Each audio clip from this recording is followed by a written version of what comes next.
It's time for Bartow Yellow Jacket football on WBF. Tonight's game is brought to you by the community support of our WBF sports boosters. Kelly Buick GMC of Bartow, Citrus Air Conditioners serving Bartow and Lakeland, Bartow's Budget You Pull It Auto Parts on Highway 60, Spath Jewelers in Bartow and Valrico, and Crave Nutrition in Bartow. Yellow Jacket football is also sponsored by Whiddon McLean Funeral Home in Bartow and Fort Meade, Ewing Black Welder and Deuce Insurance of Lakeland, Beef O'Brady's Sports Pub in the Bartow Center South, and Evolve Professional Landscape Management. Tonight's game is also brought to you by 360 Prospective Partners of Lakeland, specialized landscape treatments from Keith Spray Service of Bartow, certified public accountants S.R. Wright & Company of Winter Haven, and Thunder Chrysler Dodge Jeep Ram of Bartow. Now, let's head to the stadium and join our broadcast crew for Bartow Yellow Jacket football. Good evening and welcome to Bartow Memorial Stadium. Here we are at the Harris Sports Complex on the campus of Bartow High School, ready for Yellow Jacket football tonight as the Bartow squad will entertain the Lake Gibson Braves. Good evening, everybody. Along with Bruce and Andy Edmond, Mike Ayers and Elizabeth Ayers down on the sideline, I'm Jeff Thornburg. Thank you so much for joining us for Hometown Heroes Night here at Bartow Memorial Stadium. We've already had a fine display. There's all kind of activity going on, but Bruce, welcome to Friday Night Football again on a very special night. Yeah, it is. The guys have done a great job on the football field as they painted it into the football field. They've also painted the pink ribbons for Breast Cancer Awareness Night month. They've painted the Yellow Jacket M white at the 50-yard line. So shout out to the crews of Bartow Parks and Rec, yeah. as they do. Tommy Wheeler came up along with Joey Williams. They said hello a little bit ago. Glad to see them, and just a really good feeling this evening. We got the SWAT team here. We got an ambulance, got a fire truck. Hopefully they don't get called out and they can enjoy all this time. And here comes our band. So, I mean, everything's just kind of putting together, and it's one of those special nights. And we had a really cool flyover. They brought the football in with the helicopter from Orlando Health. They brought it in, landed on the baseball field, right, and delivered the football for tonight. That was kind of exciting. Yeah, that was pretty cool, too. I was looking for a Blackhawk, but that didn't happen. We got Jack up here tonight with Everly, my granddaughter, and Elizabeth is up here as well too. And Mike, you're down on the field and you're with the coaches. I don't know where you are right now, but if you're down there on the field, how are we looking so far? Guys, I'm just going to tell you right now, you guys are going to miss the best game tonight because you guys are sitting there in that press box. It is absolutely beautiful down here on the field tonight. Got a nice breeze coming out of the northeast. The weather is, you couldn't ask for a better night of football. The field's in great condition. You guys can see from up there. And like you said, they do have it painted up nice and pink for the Breast Cancer Awareness Month. And we're in for some good football tonight. You know, we just hope both teams come in, play hard, play safe. Hope everybody leaves safe. And should be a wonderful night. On the far side of the field in front of the visitor stands, we see a Polk County Rescue Squad ambulance. We see Bartow police officer has their big F-150 over there. You have a Bartow Fire Department fire truck. You have the Sheriff's Office SWAT. Andy, I called it a tank. It's not really a tank, but it's the MRAM. Yeah. He should have known. Jack knows all that. Jack knows all that. So they're on display over there, and you have firefighters in front. You have first responders over there making their way to be honored tonight. And I hope we have many, many veterans that took advantage of free admission tonight that are here at the ball game so we can honor them as well. So, it's a special night when they do the Hometown Heroes. Fire Department has their pink shirts on tonight supporting the breast cancer. This is October is Breast Cancer Awareness Month. Absolutely. Yeah, they do that at Polk County Fire Rescue as well. I remember all the days of all that. Well, the teams tonight, Bartow's 3-3. They leveled their record last week with a big district win at Bloomingdale. So Bartow is it was at Bloomingdale? It was. Okay. I didn't see you there. No, you didn't. And you might not see me there again. But we appreciate the staff, and we appreciate the administration over at Bloomingdale for allowing us and being so nice to us, not to allow us to go over there and do the radio because it would somehow affect 5 or 6 fans buying tickets. Yeah. And so sometimes. Much like George Jenkins, now Bloomingdale is on my list. The Lake Gibson Braves tonight are 2-3 on the year. 2-3 on the year. They suffered a big loss last week in their first district game against the Lakeland Dreadnoughts. It was 40-0, I think, was the final score there. So Lake Gibson's looking to rebound tonight. This is a non-district game. Bartow will get back in district play next week here at Bartow Memorial Stadium. Oh, here. When they play Riverview. Good. Be nice to see a district game. Next week we're here? Next week we are here.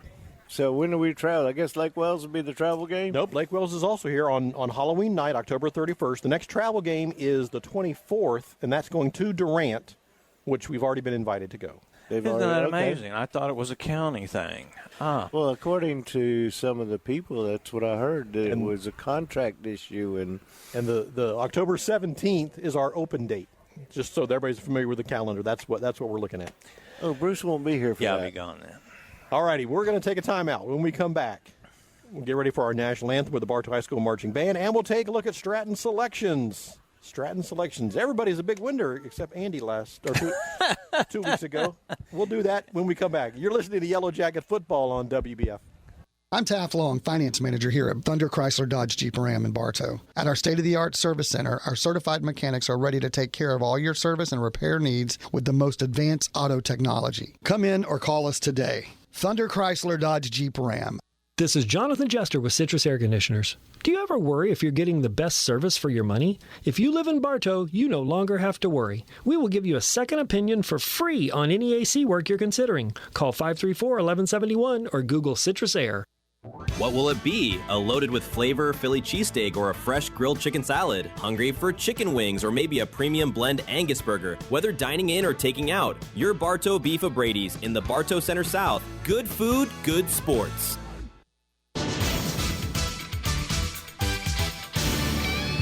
And welcome back to Bartow Memorial Stadium, getting ready for tonight's ball game with the Lake Gibson Braves and the Bartow Yellow Jackets. The band is on the field. They're getting ready for the national anthem. We're going to start Stratton Selections. 2 weeks ago, we did our picks, and Andy, 9-3 2 weeks ago, buddy. Not bad. Mike, Bruce, and Jeff, all 10-2. Wow. So the season standings. Anybody interested in the season standings? Sure. Mike, you're 41-18. Bruce, you're 46-13. Andy's 45-14, and Jeff is 48-11. 48-11. I know.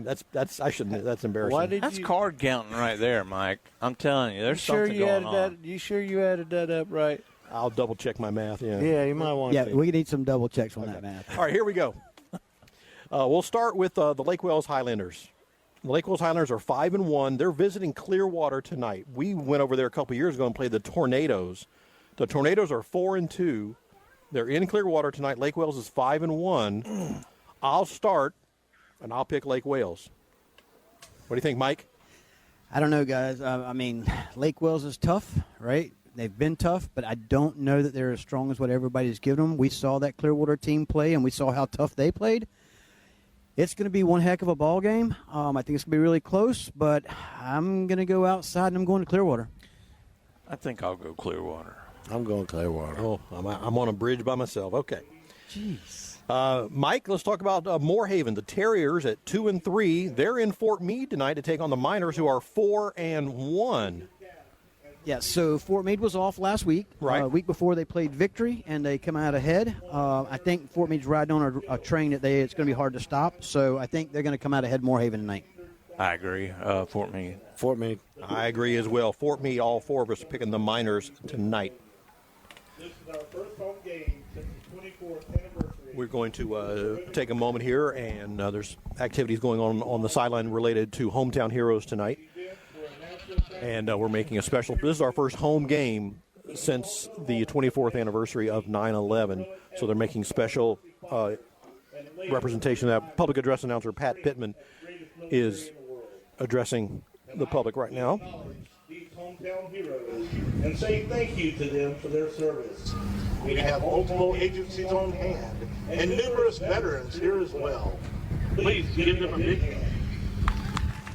Big round of applause for the veterans in attendance and for our first responders who are now making their way across the field in the west side of the field, making their way across the field. You have representatives from the Sheriff's Office, representatives from Bartow Fire, Bartow Police, Polk County Fire and Rescue are also making their way across. Pretty impressive, Bruce. Yeah, it really is, and we don't say it enough, and these guys should be honored every day, guys and gals, of course. I just say that overall, but they all need to be honored every day. And, of course, the veterans that are in attendance tonight, and I want to say thank you to them as well, including our veteran on our staff right down there standing at the 35-yard line who served our country, Mr. Mike Ayers, and thank him for his service as well. Yeah, and Jack is here as well. Jack is here, tonight, yep.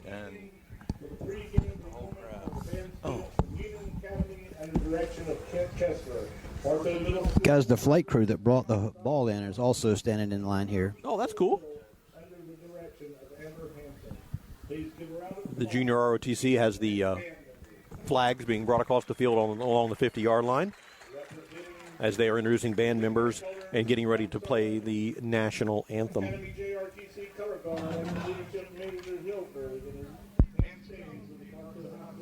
We will turn this over to the Bartow High School Marching Band for the playing of our national anthem.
Our national anthem performed by the Bartow High School Marching Band. Another fine job, and do we miss the flyover? It was just I don't know, it was a couple of planes. They were trailing some smoke, but nice little gesture. All righty, let's continue with our Stratton selections this week. Victory Christian, they're over in St. Pete tonight to take on St. Pete Catholic. The Barons are 5-0. Victory Christian is 3-2. What do you think, Andy? What was the scores at schools again? No attention. Victory Christian Academy, 3-2. They're visiting St. Pete Catholic tonight. St. Pete's 5-0. St. Pete. Andy's picking St. What do you think, Mike? St. Pete. Me too. Yep. Everybody's on that. Frostproof, the Bulldogs, they're home tonight, 4-2 on the year so far. They're entertaining Lake Placid at 2-2. I think that'll be a very ugly game. I think Frostproof will blow them out. Yep. Frostproof. Andy, I'm writing Frostproof down for you. Frostproof, yep. Okay. Ridge Community, the Bolts, who are 2-3, they visit Auburndale. Auburndale's at 3-2. Very cool. The Flames made it. And Big round of applause for them all. This was a tough. I'm going to give the edge to Auburndale because they're home. I'm going to go with Auburndale because I don't like Ridge. Okay. Mike? I'm just going to go with Auburndale because they're much bigger. Much bigger. And Andy? Auburndale. Davenport. The Davenport Broncos are 3-3. They're playing some really good football right now. They're 3-3, and they're in Haines City tonight, a short little trip to play the Haines City Hornets, who are 1-5. I'm all about the Broncos tonight. Well, the Broncos they're playing good football against bad teams, but they will beat Haines City tonight. Well, 2 weeks ago they beat Kathleen, so yeah, maybe you got a point. So Mike, what do you pick? Ridge. Mike is going with Ridge. What? No, Mike, we're on the other one. What's the other one? We're on Davenport and Haines City. Davenport. Why am I saying Ridge? Davenport. Look at your list, will you? You did Davenport. What's that? Okay. Okay, well, I'll try again. All right, Mike, you ready? Okay, I'm paying attention this time. Parish Community, 4-1. They're visiting the 4-1 Winter Haven Blue Devils tonight. What do you think, Mike? Did the community bring the community? I hope they better. They sure better have, because Winter Haven's looking for them. Yeah, Winter Haven will be all over it. Andy? Who are they playing? Parish Community, the Bulls, who are 4-1. Winter Haven. All right. Ponciana, the Eagles are 2-3. They're visiting Eagle Lake tonight to play the Lake Region Thunder, who are 3-3. Hometown Thunder for me. I'm picking Lake Region. Lake Region has won some football games this year. I think this is the first time maybe in 10 years that they've won more than 1 or 2 games, and that's not being funny or anything. So I'm going to go with Lake Region on this as well. Mike, thank you. Lake Region. Andy, what do you think? Lake Region. Is anybody okay? There's so much going on here. There is. It's tough. 2 more games and we're done. Tenor Rock, the Titans, they're home to take on Santa Fe Catholic, the Hawks. The Hawks are 4-2. The Titans are 2-3. They'll be 2-4. I agree. Santa Fe. One more. Lakeland Dreadnoughts. They are at Bryant Stadium tonight to take on the Sumner Stingrays. The Stingrays are 5-1. They're ranked number 10 in the state. Lakeland's ranked number 2 in the state in Class 5A. So 4-1 for the Dreadnoughts, 5-1 for the Stingrays. I still got to go with Lakeland. I'll go off board. Ooh. I'll go with Stingrays. Mike, what do you think, Mike? You know, Bruce, I got to do something to Bruce, try. I'm going with you, though. Lakeland's just been there for too long. I don't think Lakeland's quite as good as what they have been in the past. They're a little bit discombobulated right now. They got some things going on up there, but I see them getting beat tonight. Wow. Andy, what do you think? I'm going with the Stingrays, too. Wow. So somebody, I'd like to see somebody put Lakeland in their place. Okay. I'm just saying. There you go. That is Stratton selections for week number 7. Week 7 already? What's our record? 3-3. 3-3? We are 3-3. That's interesting. Tonight, if Bartow wins, it'll be our first back-to-back wins of the whole season. We've been on a roller coaster, win all season long. So we shouldn't have said that. I'm sorry. That jinxes us now. When we come back, we will get some pregame comments with Yellow Jacket head coach Grady Morrell. That's coming up next. You're listening to Yellow Jacket Football on WBF. When looking for insurance coverage, consider the Ewing Black Welder and Deuce Agency with offices in downtown Bartow. Ewing Black Welder and Deuce Insurance with a wide range of insurance products to meet your every need. Becky Maslak, your local office manager. Have you tried the shakes at Crave Nutrition? So many flavors and packed full of protein, they're so yummy. Come by Crave Nutrition today and let us help you find the perfect shake for you. Crave Nutrition, behind Dunkin' Donuts on North Broadway in Bartow. For over 50 years, Keith's Spray Service has been serving Polk County with specialized treatment of delicate ornamentals, including rose bushes. Want to learn more about the treatments of ornamentals as well as expert lawn care? Call Keith's Spray Service.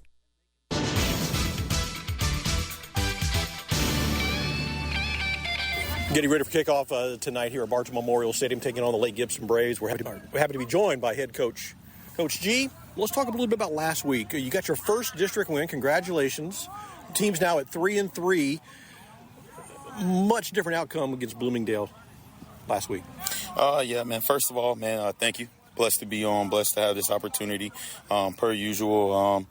But last week was our week to really kind of set the tone for what we want to do for the rest of the season. We knew we were getting into district play.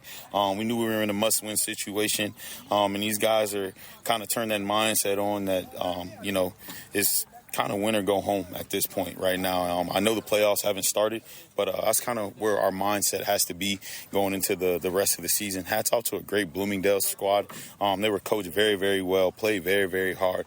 But one thing I'll give credit to, man, is, our Bartow football program kind of took it upon themselves, and they did it in all three phases of the game last week. We had a kick return for a touchdown, interception for a touchdown, and then scored on offense. So we kind of affected the game in all three phases. And when that happens, it's kind of hard to lose, even though we almost found a way to give it up.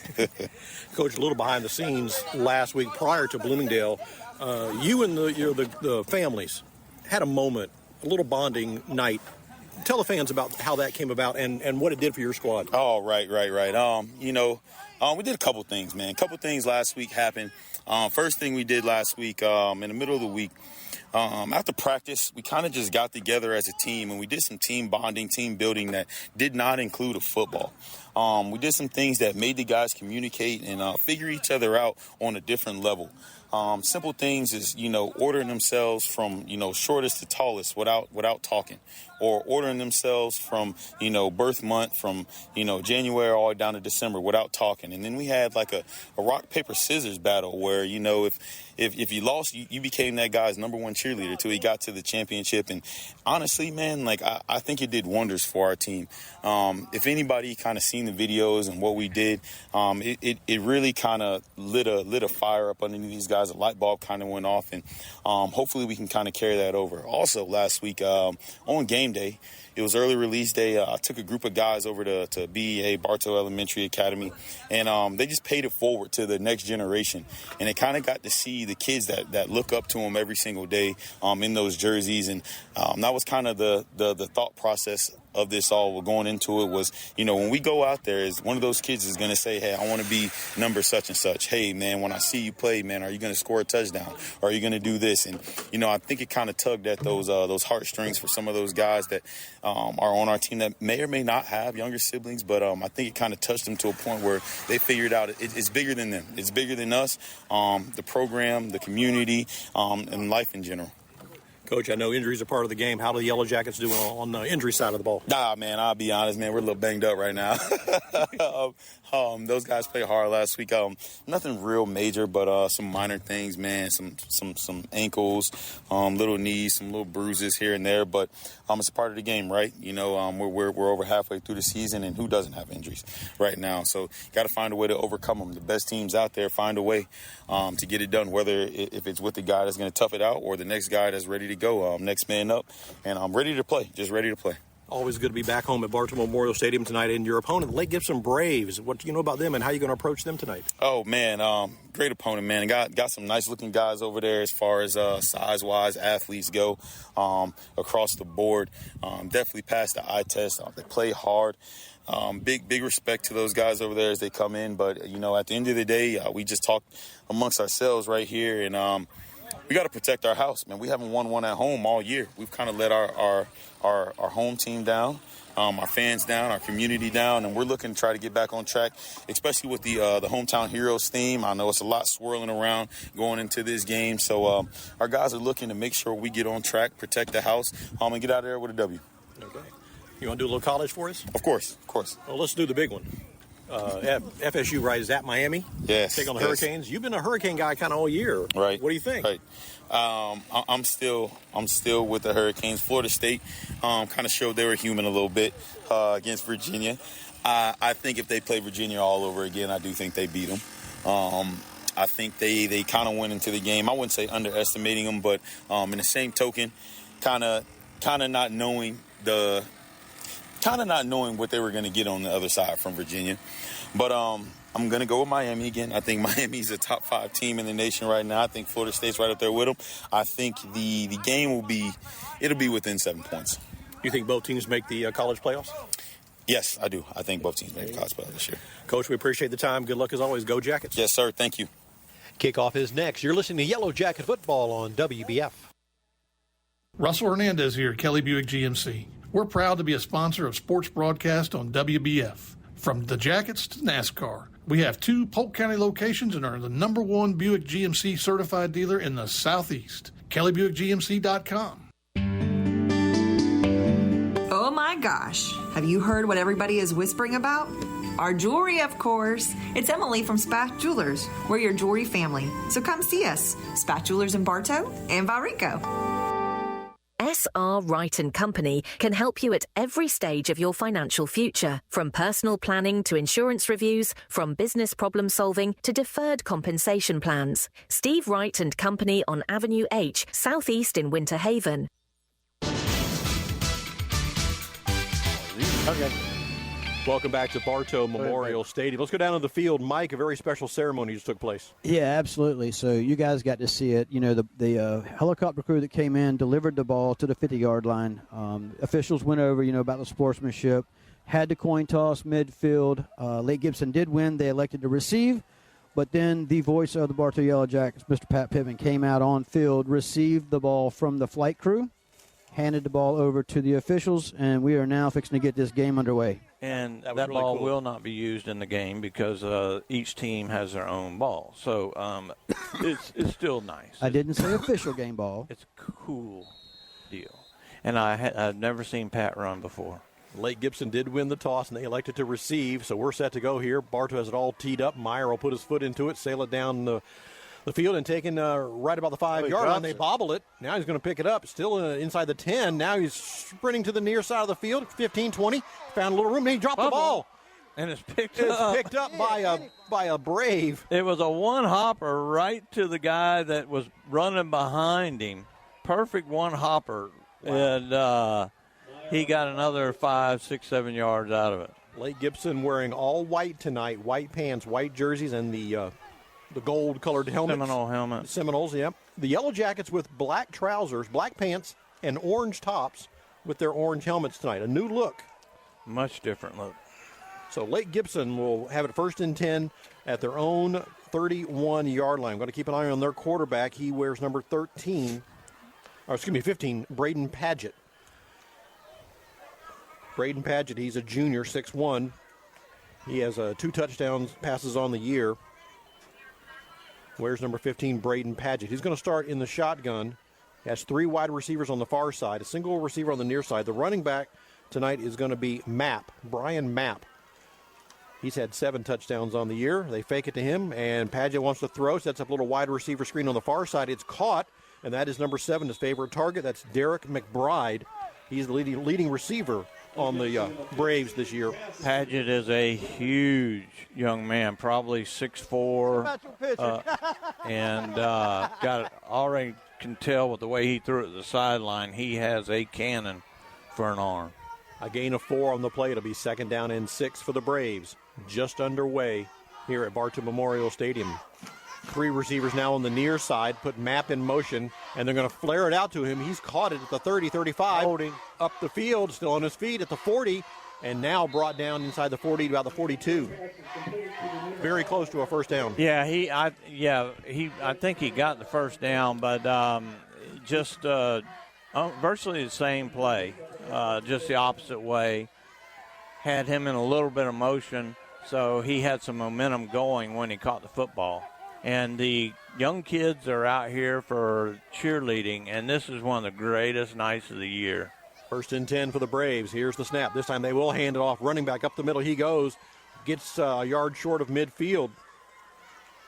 As 26, the ball big number 98 on the tackle there. That was Harden on the tackle. Lake Gibson with their foot on the accelerator. They're back at the line of scrimmage. Part of our scoreboard is working tonight, too.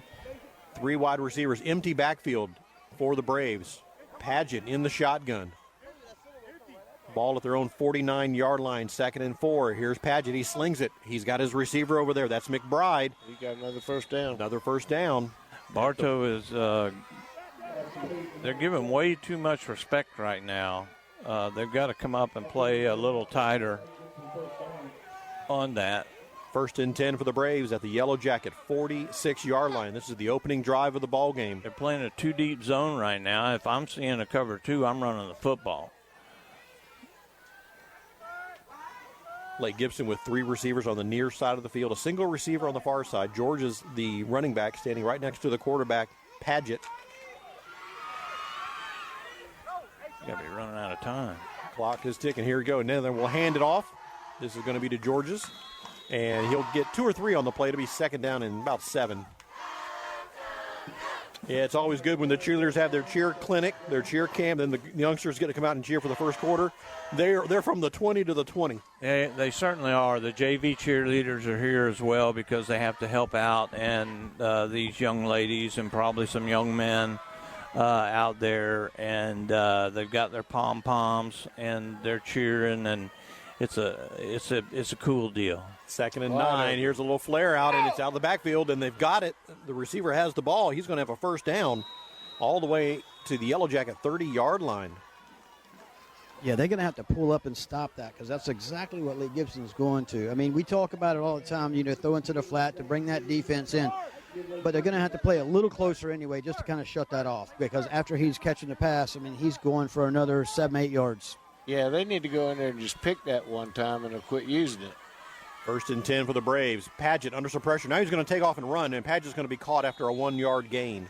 And that time you did see the corner play a little tighter, but they had 3 receivers to one side and only 1 defender. Yep. The linebacker did get over there a little late, but you still had the man in the slot that nobody was on top of. Second and 9 for the Braves. The ball at the Bartow 29-yard line. No score in the game. This is the opening drive. Here he comes. Paget throws again, a little wheel route in the flat, and that's George's.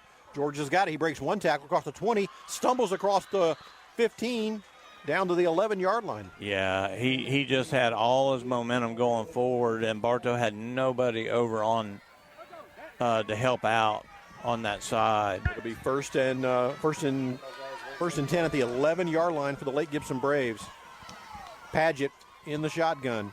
3 wide receivers on the far side of the field. Here's the snap. Paget will hand it off to George. George up the middle, and he's going to be stuffed at the line of scrimmage. No gain. It'll be second down and 10. Good job by the defensive line there, and also number 16, Meyer, coming up. Second and 9 for the Braves. Ball at the Yellow Jacket, 10-yard line. 7:10 left here in the first quarter, no score. Here's the snap, and the ball's on the ground. Bartow picked it up. Bartow picked up the ball on the mishandle, a little option play, Bruce. Yep, and that was Meyer again, the defensive end, as they tried to get a little fancy. He pulls the ball right at the last moment, and I don't think he had a good enough handle on it. When you're fighting with the running back, sometimes that happens. We saw it happen last week in an NFL game. And so Bartow was right there. It was a nice hop, just like they did on the kickoff, right into Meyer's arms, and now Bartow has the ball. First and 10 for the Yellow Jackets following the turnover. They'll spot the ball at the 20-yard line. Ethan Browse is the quarterback. He wears number 9. Hall, the running back, standing right next to him. They got 6 men on the line. Lake Gibson showing a lot of pressure at the line of scrimmage. Bartow back put out of that. 1 man in motion. That's Terry, Jacoby Terry. Here's the snap and handoff to Hall up the middle. Hall's got a little room, and Hall with a nice run across the 20 to about the 22. Yeah, they backed out of the blitz. They were showing blitz the whole way. They had every gap covered, and then they backed out at the last minute, and that allows Bartow to get 2 or 3 yards on the play. Lake Gibson is a huge team, Jeff. Second and 7 here for the Jackets.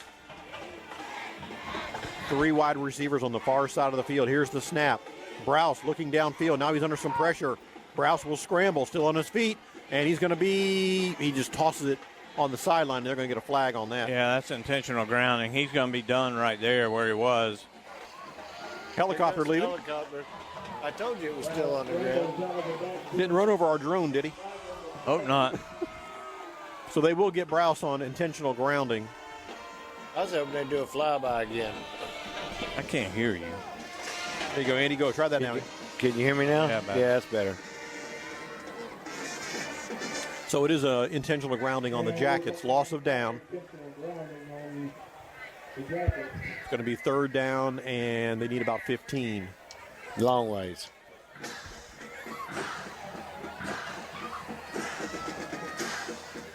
Mike, you're right down on the sideline. Bruce mentioned it a minute ago, the Lake Gibson front, they're pretty big boys. Yes, they are. And you know, we saw them come out on that first defensive stance there, and they just crowded the line. They had everybody up on the line, and Coach decided to go with a running play. I think that Bartow's got the speed on the outsides. I don't think Lake Gibson can handle the speed on the outside. They're just gonna have to give Browse a little bit of time back there is what they're gonna have to do. Yes. Three receivers on the near side of the field. Here's the snap. Browse in the pocket. Now he steps up, and he's going to be swallowed up and brought down behind the line of scrimmage. Yeah, he's got to be able to get rid of that ball a lot sooner because he had Terry across the middle wide open. But there's a short window there, so he's going to have to catch it. He's going to have to snap it, release it, and Terry's going to be across the middle. Yeah, it's a very short window, Mike. They looks like they went into man coverage and had a blitz coming, and as soon as he stepped up into the pocket, he was swallowed. Fourth down, that's going to put the Yellow Jackets in punt formation. Meyer standing in his end zone right near the end line. They're coming for it, too. 10 players at the line of scrimmage for Lake Gibson. The returner standing back about the 40-yard line. Coach Peavy chimed in a little bit ago. I forgot to mention that. Pembroke and Zolfo Springs. He wants to know who's going to win that game. Timeout? Timeout, Yellow Jackets. Timeout, Bartow. Mike, I think they wanted to peek at the defense, maybe what they were going to do. Bartow may rethink something. No, so we're having some lining up issues once again. There was only 10 men on the field, and the first thing Coach said, give me a timeout, and the first thing he did, he turned around and he says, who is on punt? Who is on punt? At the end of the first quarter, the Fort Meade Miners 10, Moorhaven nothing. Jeff, look like you got a check mark there. I do. Where's he got a check mark? What was that score? 10-0. The Miners in front of Moorhaven. We're good, though. We all picked Fort Meade on that one. All right, here we go. After the timeout, Meyer again deep in his own end zone, ready to punt the ball away to Lake Gibson. No score in the ball game. 5:18 left here in the first quarter. Hometown Heroes Night. We had the Hometown Heroes salute. We got the cheerleading camp here tonight. There's just, you're right, Bruce, there's a lot going on tonight. Yeah, it really is. And a little football game. This is the 23rd time these two teams have met. Bartow's won 12, Lake Gibson's won 10. Isn't that something? And you got to figure a lot of that was when Lake Gibson was just cranking up, too. Here's the kick, and the punt sails down to the 45-yard line.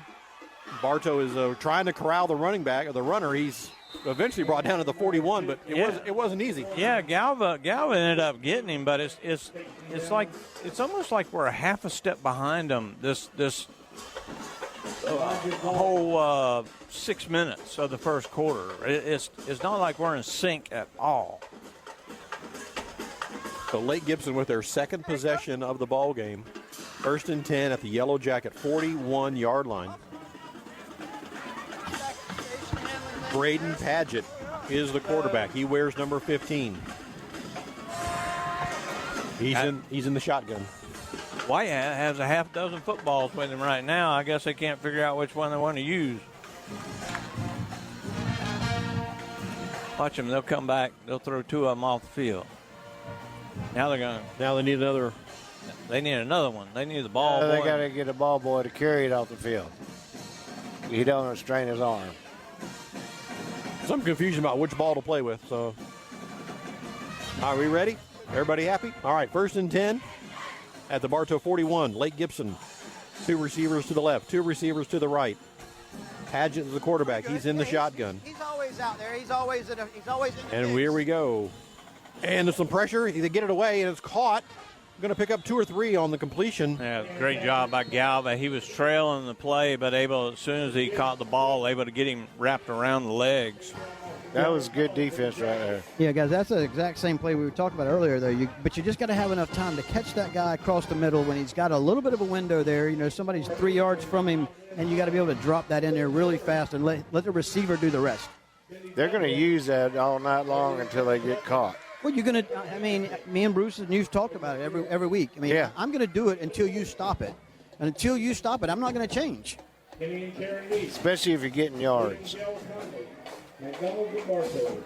Hope you can tune in. Well, we already had some racing today from the Roval. The Truck Series raced on the Roval for the first time ever.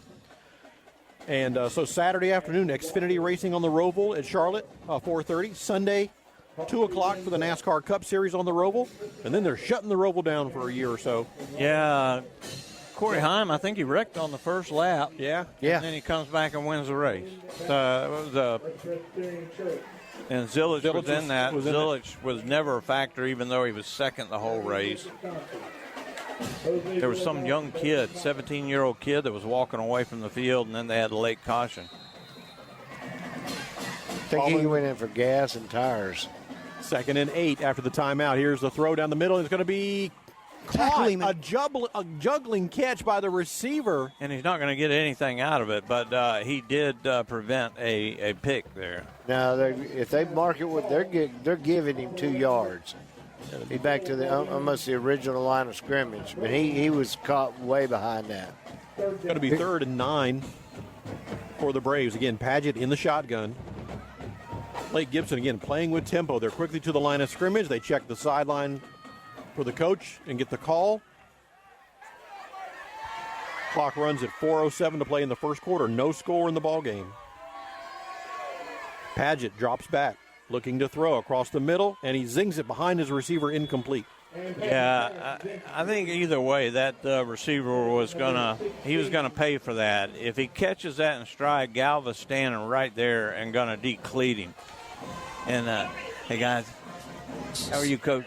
So Galva had the perfect opportunity there. You put doubt in his mind right then and there. You go ahead, you're there, the pass is there, you're open for that hit. You take that hit, and you make him think twice about crossing that middle again. Yeah, Galva would have had him wrapped up. So 4th down, and it looks like Lake Gibson's going to drop back in punt formation. Yeah, they're not a monster. They got to do what they need to do. Coach McGriff just walked by. He can't get in. Can't get back out. The doors are tough tonight, Coach. Good. How are you? 4th and 9 for the Lake Gibson Braves. Timeout on the field. Something to do with the clock, I think. Oh, it was working right for a minute. It says 3:11. Something's the matter with the door. Maybe that's what they were working on up here. It could be.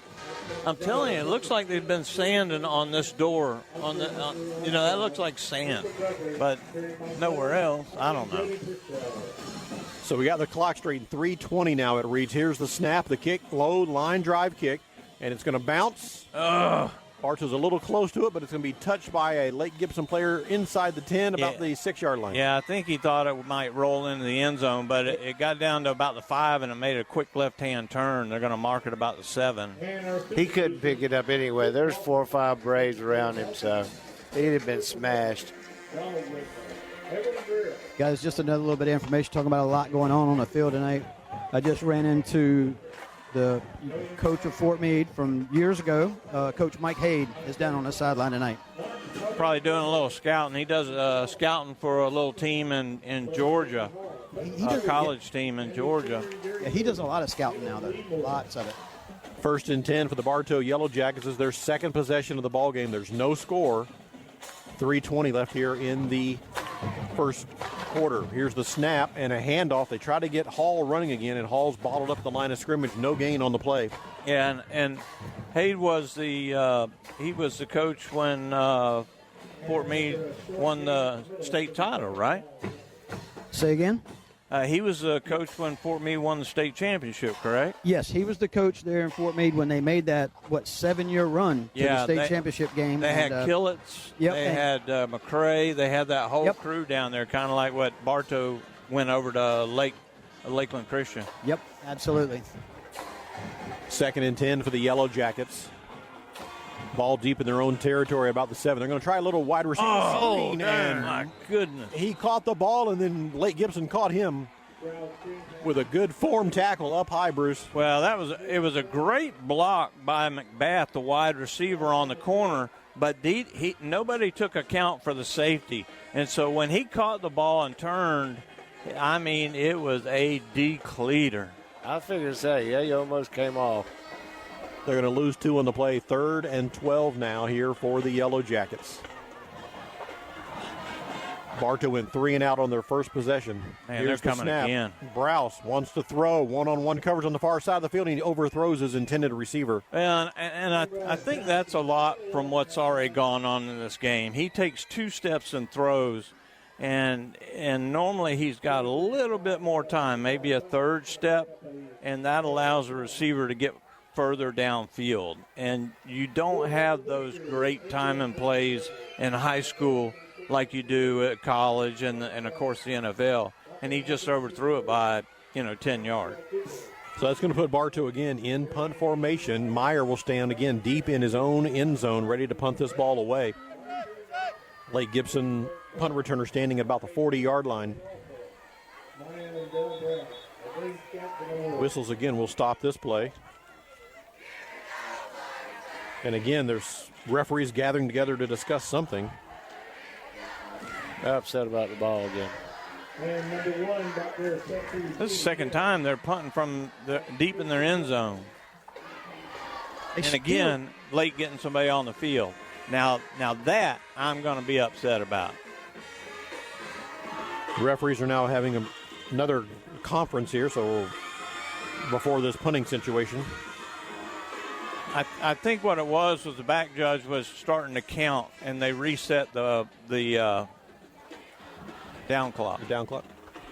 Play clock. Fort Meade now up over Moorhaven 13-0. Lake Wales leads Clearwater 7-0. And Auburndale 14-0 over Ridge. And Lakeland is leading Sumner 7-0.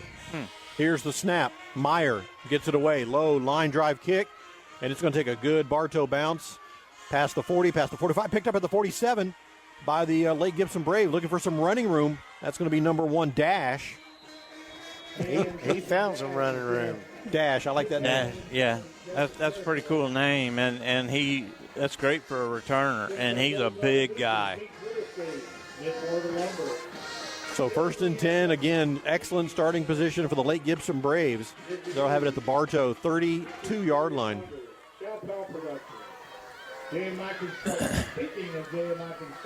No, they're going to get confused again.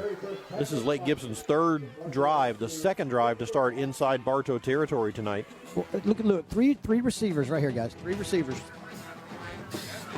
And 2 Bartow people to cover him. Here's the snap. It's going to be a handoff. This is George's. He turns around the corner. He's got a lot of room. George's up the sideline. He's going to go all the way for a touchdown. Nope, they're going to mark him out of bounds? Yeah. Right about the 4. Right about the 4-yard line, he stepped out. He had a lot of room. He had a lot of speed. That's the only thing that saved that touchdown. Bartow didn't expect that. He got to the outside before. I don't know. That was just speed right there. I don't know how this Lake Gibson team is whatever they are. 3 and 4. 2 and 3. 2 and 3. 1st and goal for the Braves. All sides. Yep. Maybe that's the reason. It's a false start against the Braves. That'll back him up 5. That's the first penalty tonight, believe it or not. It is. So now Lake Gibson will have a 1st and goal from just inside the 9, just inside the 10, about the 9-yard line. Padgett is the quarterback. He wears number 15. 2 receivers to the left, 2 receivers to the right. Padgett in the shotgun.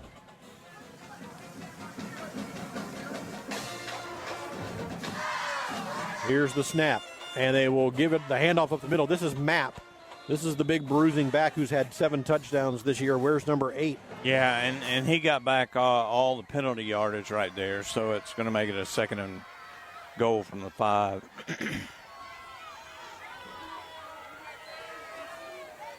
55 seconds left here in the first quarter. There's no score in the ball game, but Lake Gibson with a 2nd and goal from the 5. And this time Padgett will empty the backfield. They do need to snap the ball before the quarter ends. 34 seconds. Again, empty backfield for Padgett. 1st and goal, 2nd and goal from the 5. Padgett wants to throw under some pressure. He's going down.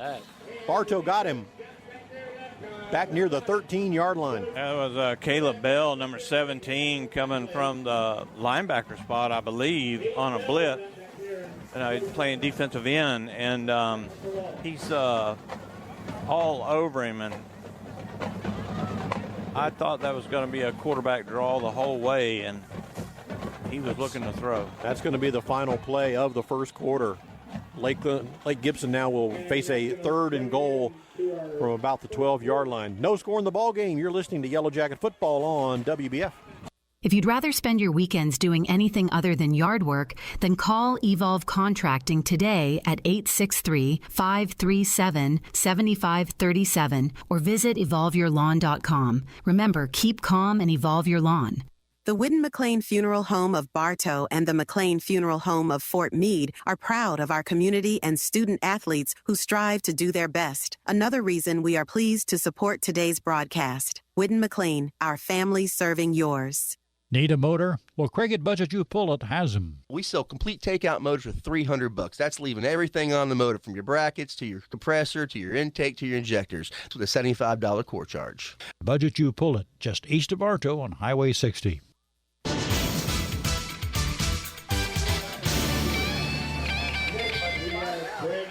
And welcome back to Bartow Memorial Stadium, along with Bruce and Andy Edmond, Mike and Elizabeth Ayers. I'm Jeff Thornburg. Thank you so much for joining us tonight for Yellow Jacket Football. 1 quarter in the books, and there's no score in the ball game between Bartow and the Lake Gibson Braves. But Lake Gibson does have a 3rd down. They have a 3rd and goal from the 12-yard line. Now Lake Gibson moving left to right across the radio dial toward the west end zone. Here's the snap to Padgett. He will hand it off to George. George is met at the line of scrimmage, and he gets to the 10, and that's about it. Nice form tackle again, Bruce. Yeah, that was Meyer again, number 16. So we get to see the kicker. Oh, is this the girl? Is this the girl? The number 14? No. She don't look like no girl. No. They do have a girl, but this is not her. She's a kicker, isn't she? But she ain't kicking. That's not her kicking. Oh, Bartow jumped. It's not enough for a 1st down. Maybe enough for them to want to go for it. Offsides against the Yellow Jackets. Mike, oh, my goodness. That was about the 10-yard line, so they can move to the 5. Just inside the 5. Just inside the 5. Well, I would call the timeout and go for it the way they've been blowing holes open. Absolutely. So they're going to leave the field goal unit on the field. They're going to put the ball down about the 11-yard line, so a 21-yard field goal attempt. Here's the snap, a little high. They get it down. The kick is? It was blocked. It was partially blocked, guys. Blocked by the Yellow Jackets. No good. I don't know, guys. I would have put that offense on the field. Yeah. Yeah, I mean, they've had success moving the ball. I mean, they just got stopped that one time, right? I mean, I'd have put them right back on. What's the worst going to happen, right? You didn't get the points anyway. You didn't get the 3 points. So you make Bartow drive 97 yards, 95 yards to the other end. You ready to go? So Yellow Jackets will take over 1st and 10. And they're going to put the ball down right about the they need to move to the 20 because it was a field goal try. So, yep, that's what they're doing now. 1st and 10 for the Yellow Jackets at the 20-yard line. Hey, supercharge your next performance with super delicious, super nutritious, super organic smoothies. Located at 1620 North Broadway. next to Racetrack on US 98. I recommend the Banana Man if you want to check out super organic smoothies. 1st and 10 for the Jackets. Here's a little jet sweep, and this is going to be to Jacoby Terry, trying to turn the corner on the far side of the field. He's going to get 2 or 3. See you, bud. See you, man. Good to see you, brother. Yeah, Terry's just having a tough time getting to that corner. You know, Lake Gibson did a great job at just moving down the line, just sliding right down the line. And all our cheerleaders are gone. Well, 2/3 of our cheerleaders are gone. The young ladies, they are now back with their parents, and I'm sure they had so much fun. We had fun watching them. We did. And now we get to see our world-class cheerleaders by themselves do their thing. The 2nd and 7. Again, a handoff to Terry. And Terry, it's going to be Hall, number 11 on the carry. He's going to be close to a first down. We lost our cheerleader, too. Yes. Little Everly's going home. Everly's headed home. She's had enough. And it was good to see Jack. And he's saying hello to Josh Delph. And Starling's down there with him, too. Josh doesn't have his girls with him. 3rd and 2 for the Jackets. Again, handoff right up the middle. That was Hall again. Really close. I think he's going to be about, a half a yard short? A whole yard short. Yeah, they're going to be short. Oh, yeah, he got hit right at the line. Listen, I hard count him. I hard count him right here. They're bringing the punt team on. Here comes Meyer. We've had success early in the season with the hard count. So the Yellow Jackets on 4th and 1 at their own 29-yard line. Send on the punt team. Meyer didn't have a kick from his end zone this time. I might hard count him here. I know you work on it. No score in the ball game. Bartow, 4th and 1. Here's the snap. Meyer's got it. And he kicks it away. Dash has it at the 40-yard line. Dash now at the 45, where he's nice open field tackle by a couple of Jackets. Yeah, it really was. That was number 14, Garcia. We've called his names a lot of times, and didn't see the other young man that was with him. But good open field tackle because Dash lives up to his name. He should be Dash and Smash because he is so big.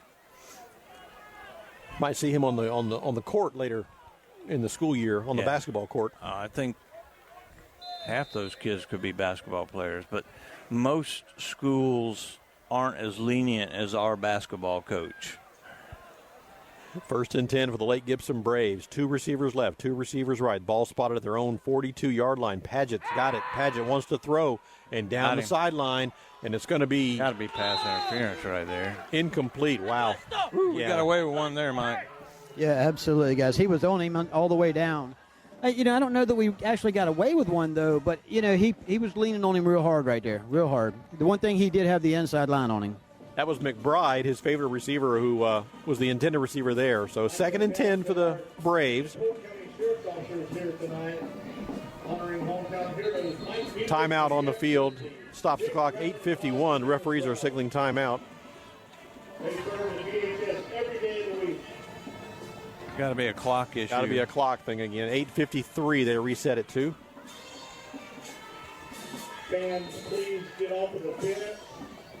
So here we go, 2nd and 10 for the Lake Gibson Braves. There's no score in the ball game.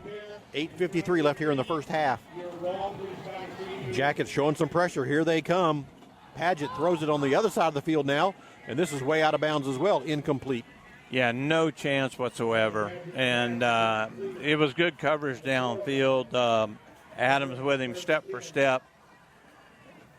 Had him pinned against the sideline. So now it's 3rd and 10 for the Lake Gibson Braves. 2 receivers to the left, 2 receivers to the right. Padgett will drop back in the shotgun.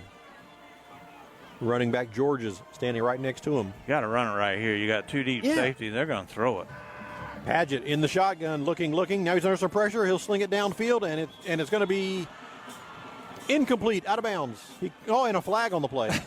Where was the flag? They're gonna I bet they'll call him for interference. Not if it's out of bounds. He just called interference on Bartow, Mike. But how can it be interference if it's out of bounds? I don't know. Here we go.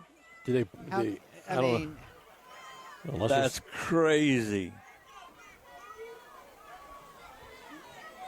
So a pass interference call against the Jackets. March off 15 yards. That'll move the ball into Bartow territory. And he's still walking.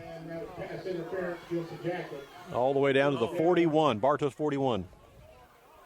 Braves. So these two are going First and 10 for Lake Gibson. No score in the ball game. Whoa. 2 to the left, 2 to the right. Receivers. Here's the snap. Paget, hand it off up the middle. This is Diaz this time on the running play. He's going to get nothing, maybe even lose a half a yard. Raymond Diaz, he stumbled right into the net. He didn't get called on that one. Second and 10 for the Lake Gibson Braves at the Yellow Jacket 41-yard line. There's no score. We're in the second quarter. 7:40 left. On a gorgeous night for football. About 76 degrees. Mike, it's beautiful on the field tonight. Absolutely it is, guys. Empty backfield now for the Braves. And they get somebody to they jump. moved. That was going to be, I believe, I'm pretty sure Lake Gibson flinched. They moved. Now I have to have a meeting. At the end of the first quarter, Lake Region 6, Ponciana nothing. Now we're having all the referees meeting in the middle here. Fort Meade is up 20-0, Mike. False start. Yeah, guys. Lake Gibson. There we go. Lake Gibson, that's going to back him up. Listen, Jeff, so we need to get Tom on the board, and when we start having calls like that, he starts playing that do-do-do-do-do-do-do. So a 5-yard march off against the Braves, make it second down and 15. 4 wide receivers on the far side of the field, a single receiver on the near side. Empty backfield. Here's Paget all by himself. Throws it. He's got a pass complete to McBride. McBride across the 40. McBride at the 35. Still dancing around. Now he goes backwards. They will give him forward progress to the 36. I tell you what, that was a great design play right there. They have 4 receivers to the left. They come back to the right, and they have the guard and the tackle pull and get out in front of the receiver. That was a great play. And they've got a face mask against Bartow. Declined. So there was also holding against Lake Gibson. Oh, okay. So they offset. There was also a face mask against Bartow. So does the down count? Or we have to back up to the original and do a do-over? Yeah, we have to. That play yeah, doesn't it's a count. do-over. So you got to back it up to where they were. Correct. No, don't move, lineman. Stay where you are over there. Chain gang guy. I saw him get ready to move, and I said, wait, don't move. So now it's going back to second down, right? Second and 15. Decline the face mask, he's going to bring up third and long. It should be second down. Andy's back. Andy's back. Back again. It should be second down. This isn't that hard, is it, Bruce? What's that? This isn't this hard, is it? No. Second down. And they... All right, now they got the down marker changed to 2. So we're ready to go. Second and 15 for Lake Gibson. Ball at the Yellow Jacket 46-yard line. 3 receivers on the far side of the field. A single receiver on the near side. And the running back is Diaz, standing right next to the quarterback, Paget. He's got it. Paget wants to throw, sets up a little Same screen. play. Same exact play. This is Diaz. There's Diaz hold got right it. there. And Diaz is going to sprint his way into the end zone. And that's going to be a Lake Gibson touchdown. Yeah, there should have been a hold on the guard right about the 40-yard line.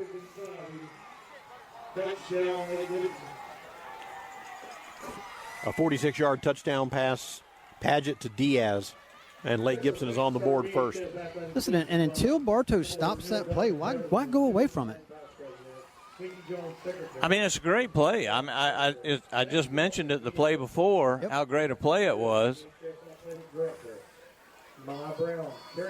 So we'll try an extra point here again with the kicker Rivera. Richard Thunder from Yellow Jacket legend Marcus Fuller. 6:46 left here in the first half. Here's the kick, and this one's much better. And this one sails right on through. It's good. He almost kicked that out into the street. Out on Broadway. 6:46 to play here in the first half. It's Lake Gibson 7, Bartow nothing. You're listening to Yellow Jacket Football on WBF. I'm Taft Long, Finance Manager here at Thunder Chrysler Dodge Jeep Ram in Bartow. Let's not forget our transparent and fair pricing for all and never pay reconditioning fees or mystery dealer add-ons. Come in or call us today. Thunder Chrysler Dodge Jeep Ram. This is Jonathan Jester with Citrus Air Conditioners. Do you ever worry if you're getting the best service for your money? If you live in Bartow, you no longer have to worry. We will give you a second opinion for free on any AC work you're considering. Call 534-1171 or Google Citrus Air. Well, Budget You Pull of Bartow makes it easy. They're open every day of the week from 8 to 4:30. At Budget You Pull, we also offer carts, wheelbarrows, and hoists for use with no extra cost. Just bring your own tools. We sell all of our used tires for just $20 a piece. Budget You Pullin', Highway 60 East, Bartow. Mike, you get that? I hear it. Welcome back to Bartow Memorial Look at Stadium. that. Running with the girl like she's Superman. That's so cool. Running with the cheerleaders like the cheerleaders of Superman on the guy's shoulder. That's really cool, guys. Really good. That'd be super cool. This guy can barely do it, but he's hanging in there. Very good job. Yeah. Did I get turned down again? There they go. Yeah, you got four of them going on like, at once. like jet plane. Oh, and then the big guy picks one up. I don't know if he can make it all the way to the end. No, he stops. Bruce, huh? I got turned down again, I think. Maybe it's first and can you hear me 7-0. Yeah. Which one is me? Here's the kickoff, and it's taken by, that's Battle. Battle across the 20, 25. Battle still on his feet. Battle with a nice return all the way out to the 45-yard line. This has been just one whacked out game. Okay, we have all this special stuff before the game, and I'm just... We're behind. Yeah. We're trying to catch up. I'm not in sync. We are pedaling so fast, Mike. We're trying to keep. What was that? The great Chris Thomas, the great broadcaster for Channel 8 News, Channel 8 Sports. Remember Chris Thomas? Yeah. We're just not in sync. We're just not in sync. Yeah, you guys were talking earlier, and I felt like somebody hollered in my ear, said squirrel, and I just got all lost. I was like, okay, whatever. Sorry about that. First and 10 for the Yellow Jackets. We'll try to pull it together from their own 44-yard line. Bartow with their best starting position of the ball game. Here's the snap. Hand it off to Browse. Browse hands it off up the middle. Looks like Hall trying to get some yardage up the middle. He's going to get maybe one. Yeah, unless we blow those holes open, there's no way. I mean, Lake Gibson's, they've got a lot of beef on that line. They got a lot of beef. Number 99 is 300. Yep, easy. all day. Yeah, they didn't even and 50 is too. Look at 50. 50's a big boy. He's pushing right at it. Yeah. They didn't even make it back to the original line of scrimmage, did they? They're coming too, guys. They're coming. Second and 10. Here's the snap. Browse looking. Browse still with the ball, and he scrambles out. Now he'll throw it. He dumps it off. He's got his McBath. And McBath with a nice first down run into Lake Gibson territory. Yeah, he wanted to go deep, but he had his little outlet there who hasn't been there the whole time. He's able to roll out to his right, and then McBath is just sitting about 5 yards downfield in a little curl route, and he tosses it to him. Miners whipping up on Moorhaven. 20-0. Fort Meade. Fort Meade looking to improve their record to 5-1. Maybe we ought to make Elizabeth the official score updater. Get her a She mic and seems everything? to really be good at that. Not that you're falling behind or anything. I would love the help. 5:51. There's a timeout on the field. Lake Gibson in front of Bartow 7-0. You're listening to Yellow Jacket Football on WBF. The Ewing, Blackwelder, and Deuce Insurance Agency has been serving Central Florida since 1984. They all work and live in your neighborhood and take pride in our history. Offices in Bartow, there when you need them, representing only the most reliable companies in the industry. Need an energy drink or protein boost? Visit Crave Nutrition of Bartow and sample our healthy energy boosting Mega Tea, nutrient-rich shakes, protein bites, and much more. Crave Nutrition behind Dunkin' Donuts on North Broadway in Bartow. You've heard the expression, try it before you buy it, right? Well, at Keith's Spray Service, they won't ask you to sign a long-term contract because they're confident that you'll want them to keep coming back to care for your delicate ornamentals and lawn treatment. Keith's Spray Service, for over 50 years.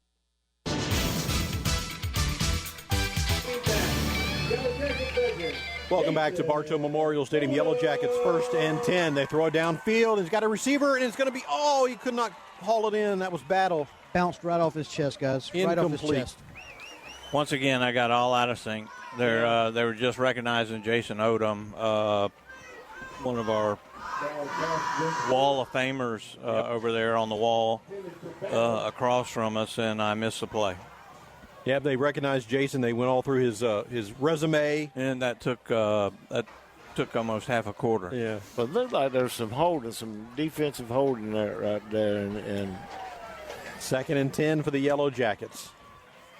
Their best drive of the night. Browse in the shotgun. Browse wants to throw. He'll flare it out, and it's going to be incomplete. They're going to say that was a forward pass, so falls incomplete. Try to connect with Hall. Looked like a late flag. I thought I saw a flag come in there, too.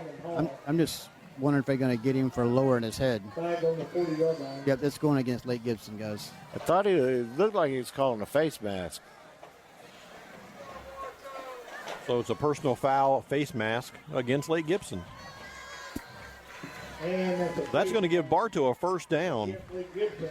And as he's walking, he'll stroll inside the 25 to about the 22. We'll take it. That's like a 25-yard penalty, it seemed like there. He just kept walking. Maybe he's learning how to count. I don't know, or he lost it, because Browse in the shotgun. Here we go, 1st and 10 for the Yellow Jackets at the Lake Gibson 22-yard line. And we're going to fake the handoff. Browse wants to throw. He's got a man in the end zone. It couldn't connect. If he puts a little bit of air underneath that, I think that was Stanley. He could run under it. Yeah, he had 2 receivers right there. Incomplete pass should stop the clock. What now? The incomplete pass should stop the clock, right? Yes. Yes.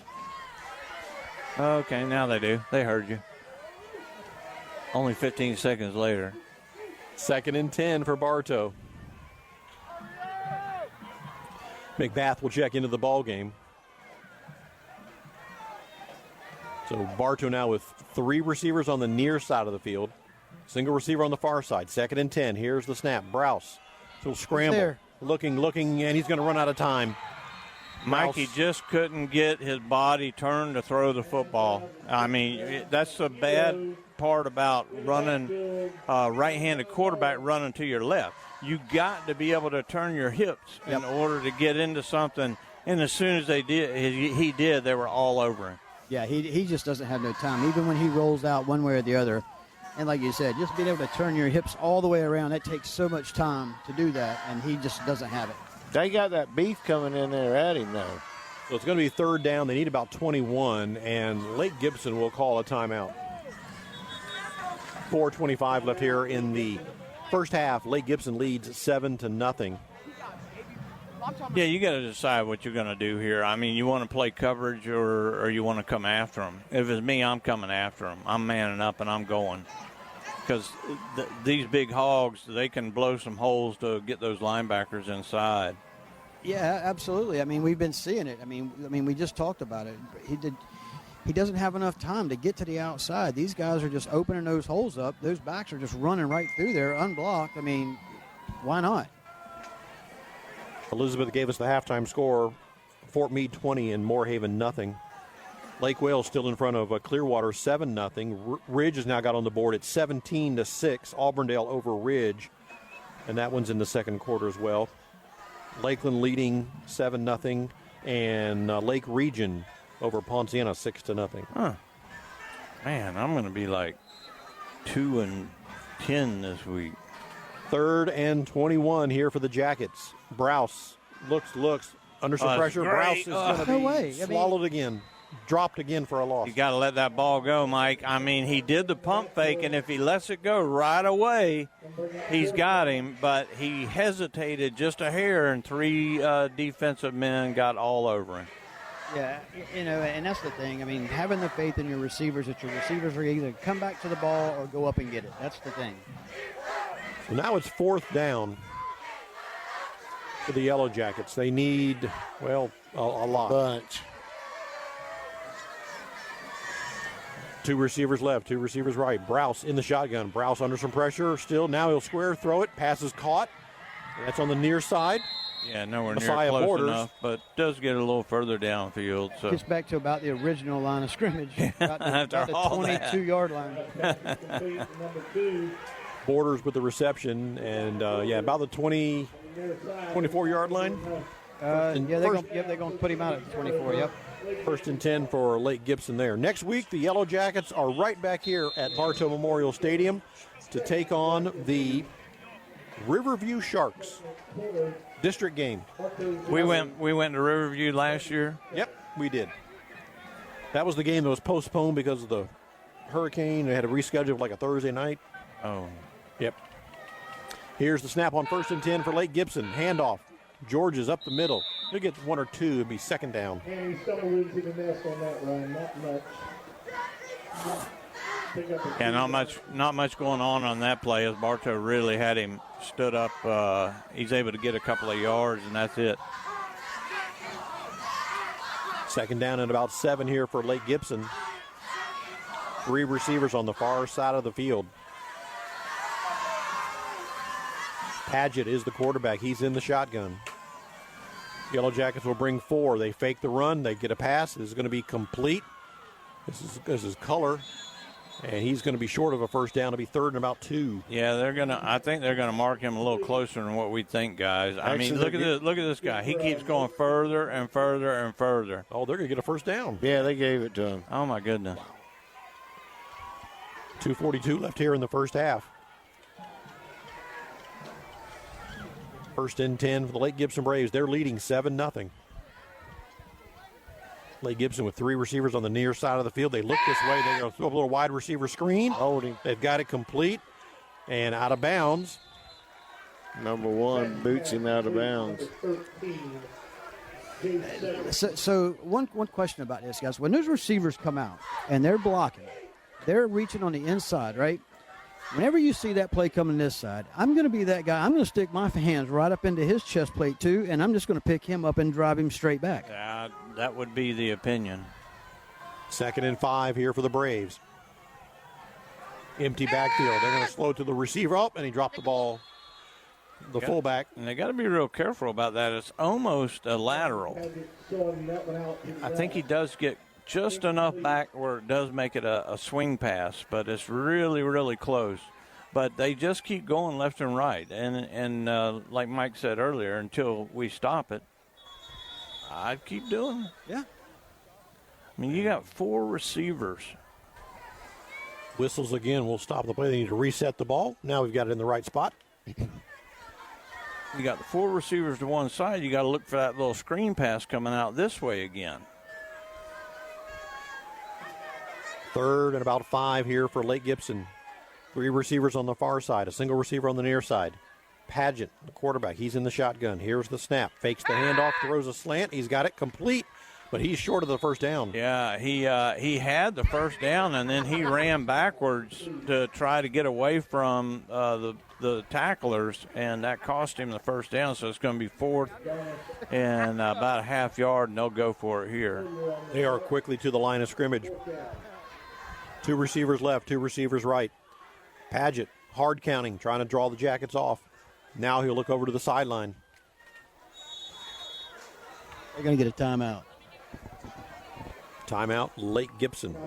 Hey, you can support the mission of the Bartow Community Service Center by shopping in the thrift store, 495 East Summerlin Street in downtown Bartow. Help us be epic, empower people, and inspire change.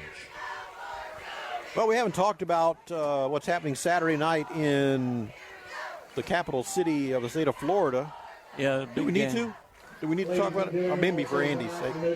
Yeah, there's not a whole lot to talk about. I mean, Florida State got beat last week and showed they were vulnerable.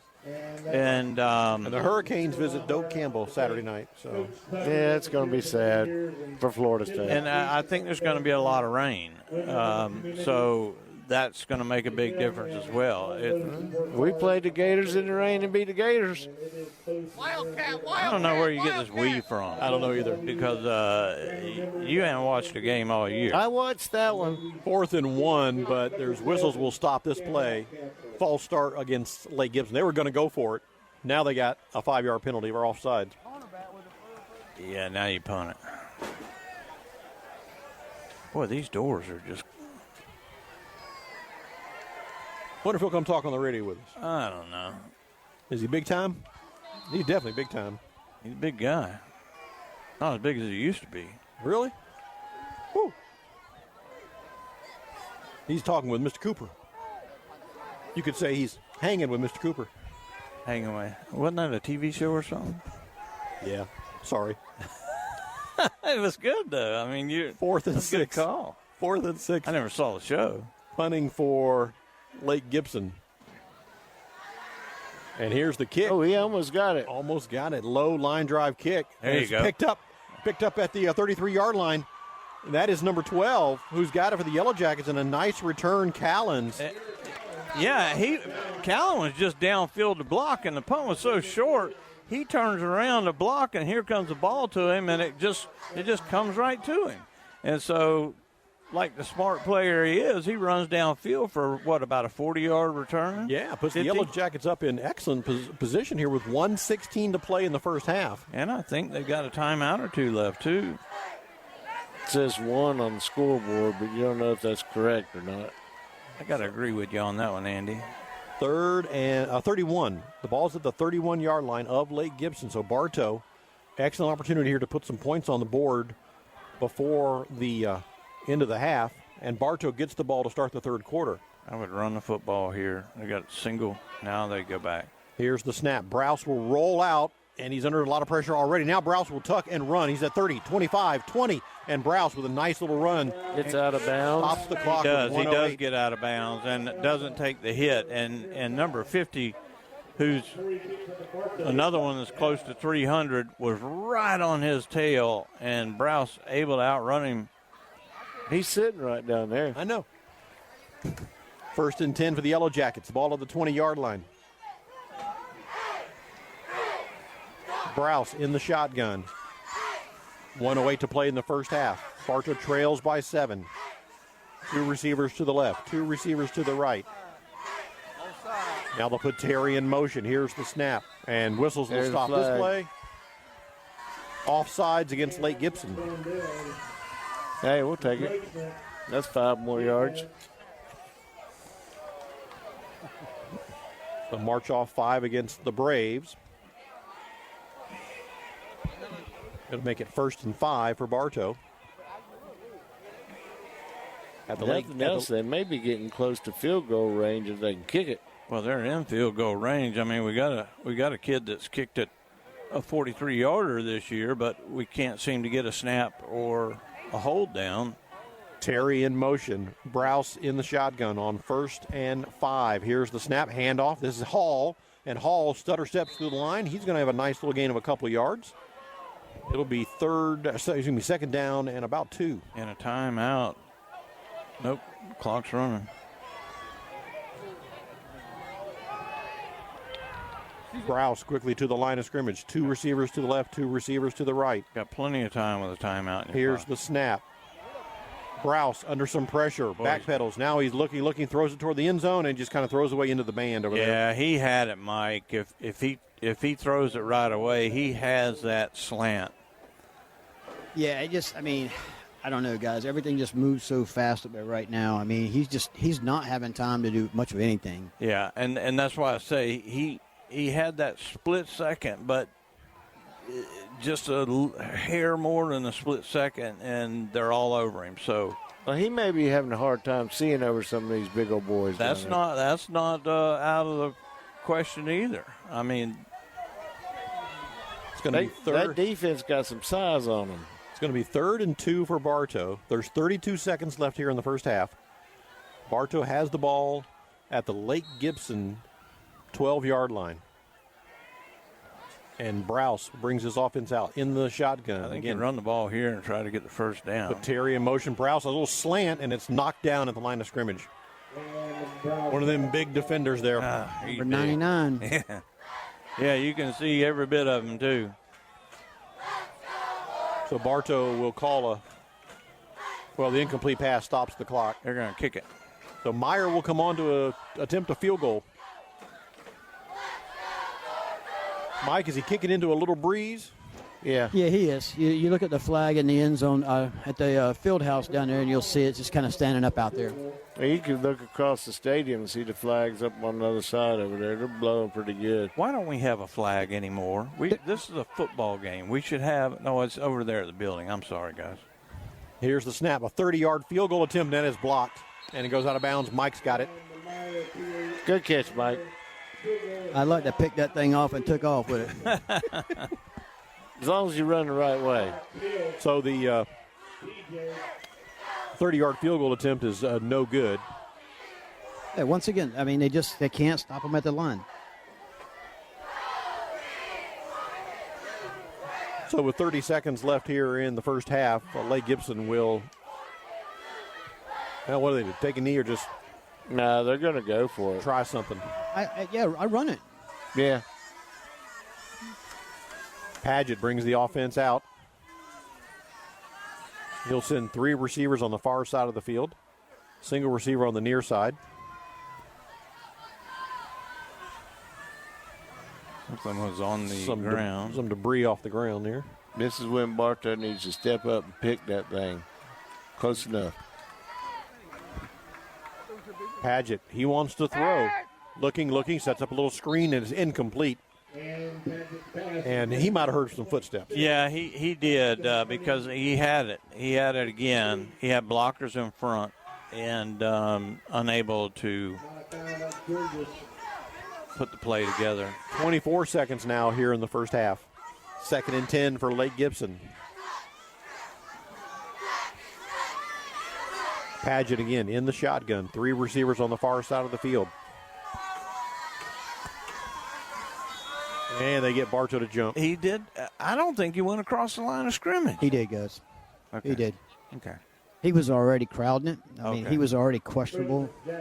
And then he did break the plane. So 5 yards against Bartow, make it 2nd down and 5.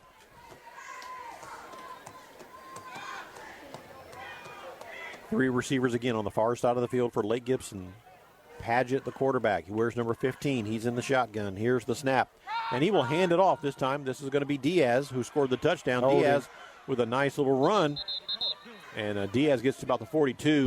Penalty back here at about the 26-yard line. Yep. Hold. That's a hold against the Braves. Saw that one. They've been doing it all night. Yeah. That'll back up Lake Gibson now with 17 seconds deep in your own in the field. I say they call it here, guys. I say they just snap this and take a knee. I don't know how bad you want it. That would probably be a smart thing to do, but I think that's exactly what he's going up under. Well, no, he's not going up under center. Now he's backing up. Paget, the quarterback. 3 receivers on the far side of the field. Here's the snap. They're going to run it. It's going to be George's, and he'll turn Another the flag. corner. Another flag. Another flag. Yep. 17-yard line. 14 seconds left in the first half. Now you take a knee. This is again holding against Lake Gibson.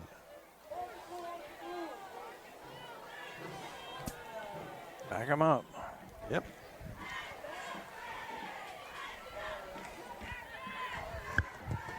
March off half the distance to the goal line. It'll be 14 seconds to play here in the first half. Lake Gibson in front, 7-0. Lakeland now leads Sumter 14-3 over at Bryant Stadium. Alrighty, 14 seconds. 2nd and forever for Lake Gibson. Coming this way. Here's the snap. A running play again up the middle.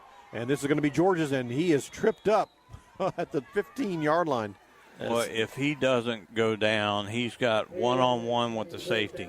Make one move, and it's off to the races. Ladies and gentlemen, please direct And that's going to be the final play here of the first half. Your score: the Lake Gibson Braves 7, and the Bartow Yellow Jackets nothing. SEC report. SEC report's coming up next. You're listening to Yellow Jacket Football on WBF.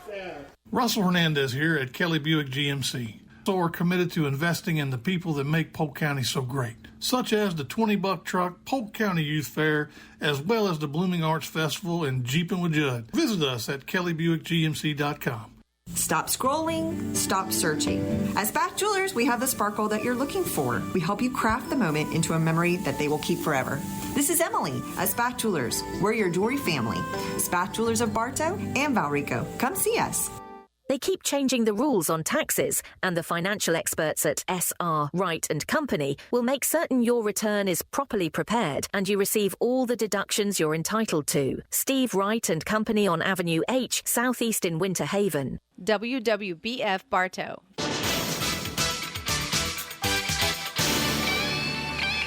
Welcome back to Bartow Memorial Stadium. We are at John and Terry Frost Family Field. And we're at halftime. The Lake Gibson Braves in front of the Yellow Jackets 7-0. Joined now, so happy, Andy, to be joined by a gentleman who has his number painted on the side of the building over there. Big number 74, Jason Odom. Took some time out to join us. Jason, how you doing? I'm doing good. It's always a pleasure for me to be back in Bartow, especially at a football game. This is where it all started. Even before I played here, just on the other side of Floral Avenue Elementary, I grew up there and used to listen to Charlie Hooks call the games from my front porch. Wow, that's a name from the past. Yep, that for is sure. Charlie Hooks. Well, we saw you down there earlier. You got recognized. They read your resume. It took a good portion of the quarter to do all that. But, that was awfully nice. Well, it's always, like you said, it's always good to see you around Bartow, and nice of you to come home. I know you live over in Tampa area now. Yep. So you've seen a little bit of the Yellow Jackets here in the first half. What do you think? Put you on the spot, right? Yeah. I've been talking to a lot of friends, former teammates, and so I haven't gotten a real good feel yet. But hopefully the second half I'll be able to maybe tell you off the air at the end of the game. Well, what's keeping you busy nowadays? Oh, I've been retired kind of on disability since 2015 from the sheriff's office in Hillsborough County, and got to see my oldest daughter play college volleyball last few years. And then my son played at Florida for 4 years. And then now just trying to finally get some stuff done that I've been trying to do for years. But as I age, I find it harder and harder, both mentally and physically, to get anything done. Just a little time for Jason, right? Yeah, for sure.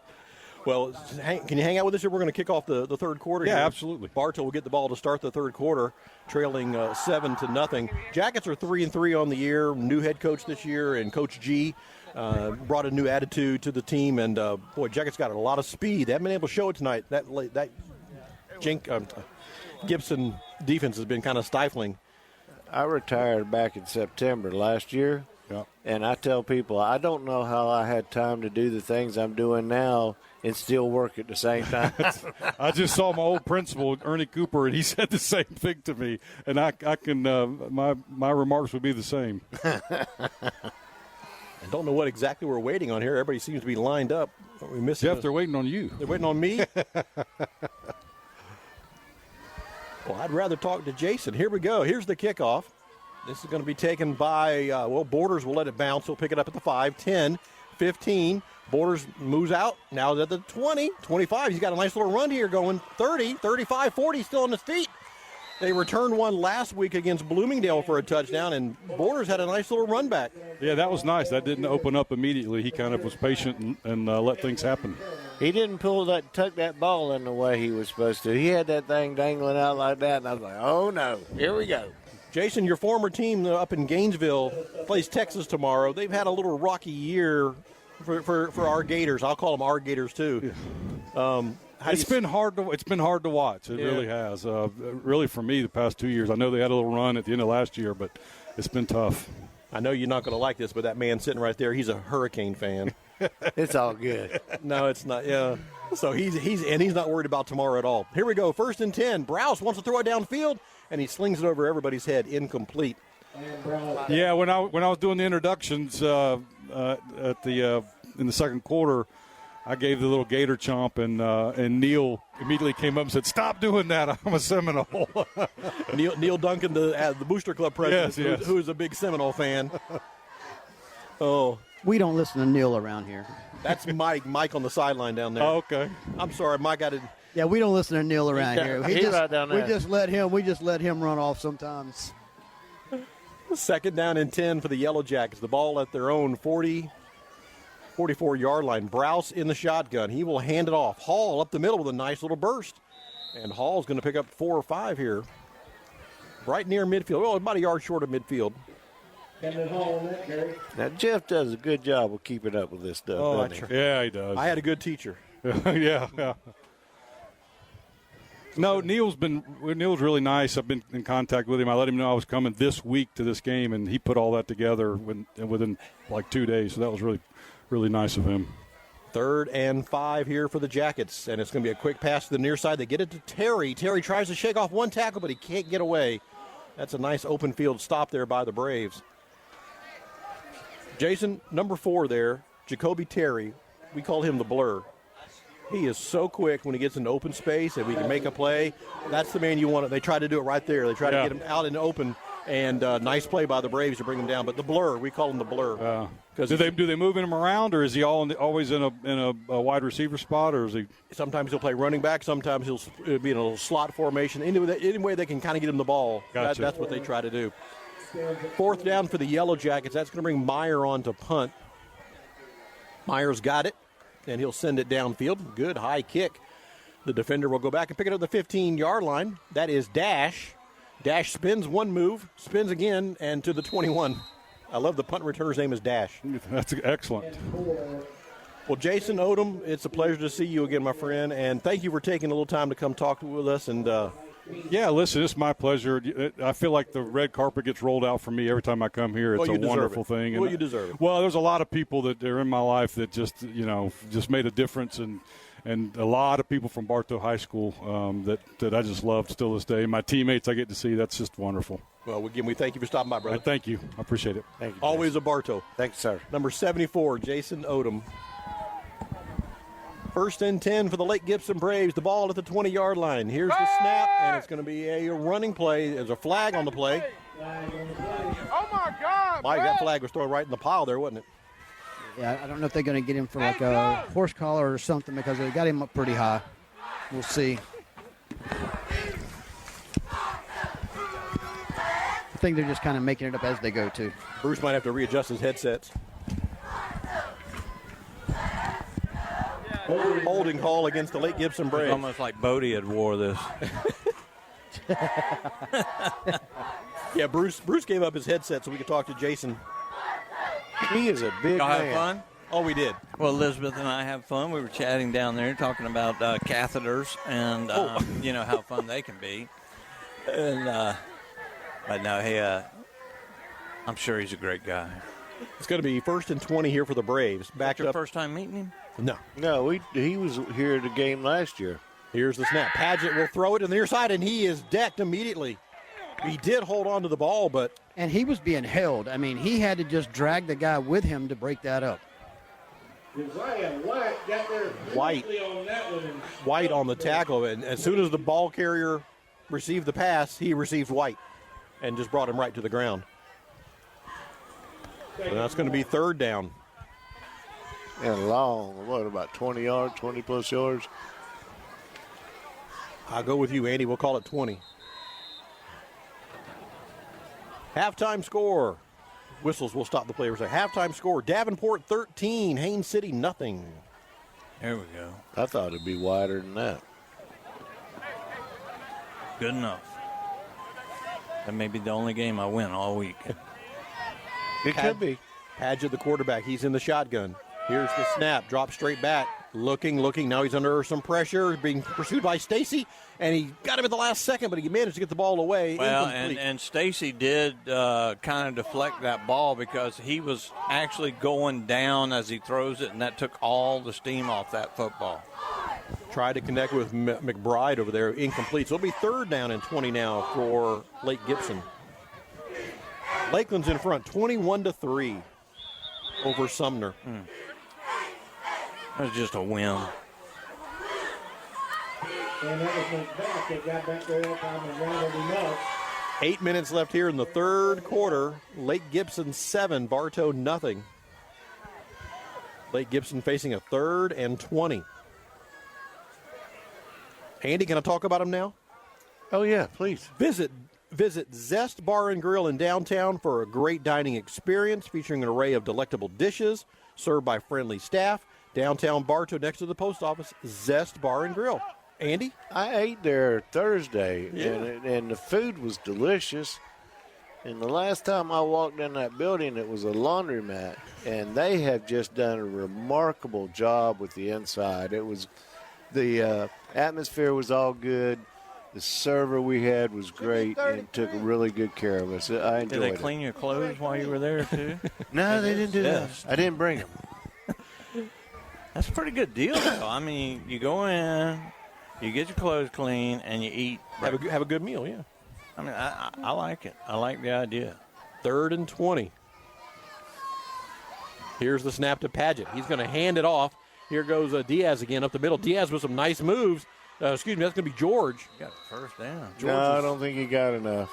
He's going to be just over it. Yep. I just can't believe the holding that they're getting away with, guys. I mean, it's just, and it's right in front of the officials, and they're not calling it. Yeah, it's gonna be a first down. 3 short. I don't think so. Yeah, it's at the 32-yard line. 1st and 10. They only need to get to the 31. Well, the guy with the down marker. It's a first. Now they move it.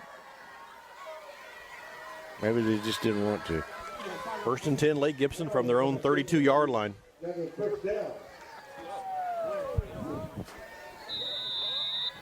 Clock runs at 8:15 to play here in the third quarter with Lake Gibson in front 7-0. About 9 o'clock here in Bartow Memorial Stadium, 76 degrees. You're listening to WWBF Bartow. Isn't it a beautiful night? Perfect. Paget looking to throw. He'll sling it way downfield. The receiver fell down. No, he's going to say he was knocked down, and they drop a flag. They threw a flag. I mean, he fell down. The corner was behind him. He had the corner beat by 2 steps. And, Mike, did you see? Mike's just holding his head. Okay. Yeah, go ahead. I'm listening. No, did you see No, I didn't. It wasn't like their feet got tangled. I mean, he was 2 steps behind him, right? Yeah, absolutely. I think he tripped over his own feet, to be honest with you. Looked like it to me. But they're going to call it against Bartow at either rate. I mean, it's just. They're going to march off 15 against the Yellow Jackets. That's incredible. Can give them a first down. First down for Bartow. Spot the ball now at the Lake Gibson 47-yard line. 3 receivers on the far side, a single receiver to the near side. Paget in the shotgun. Here's the snap. They fake the handoff. He throws, and he's got his receiver. Why are we not covering that up, His guys? number 13. He's There got were a 3 nice guys game. surrounding him, Mike. I don't know. I mean, you had corner, linebacker, and they were all around him, and he still got the ball out in front. I don't know. I can't explain it. And I should be able to. That's what I'm supposed to be doing. 1st and 10 for the Braves at the Yellow Jacket 29-yard line. You still confused from the start of the game? My mind just hasn't been right tonight. But that's not 7:20. saying much. Everybody at the line of scrimmage. The offense looking to the sideline for the play call. I think I'm more confused now than I was before the game. 3 receivers on the far side of the field. Jackets will rush 4. Here's the snap. It's going to be a running play up the middle. And this is George's, and he's going to get to the 25. Harden Second on the and 6. tackle. And there's a Got Jacket. Bartow. There's 2 of them that are slow getting up. It's like they're tangled up.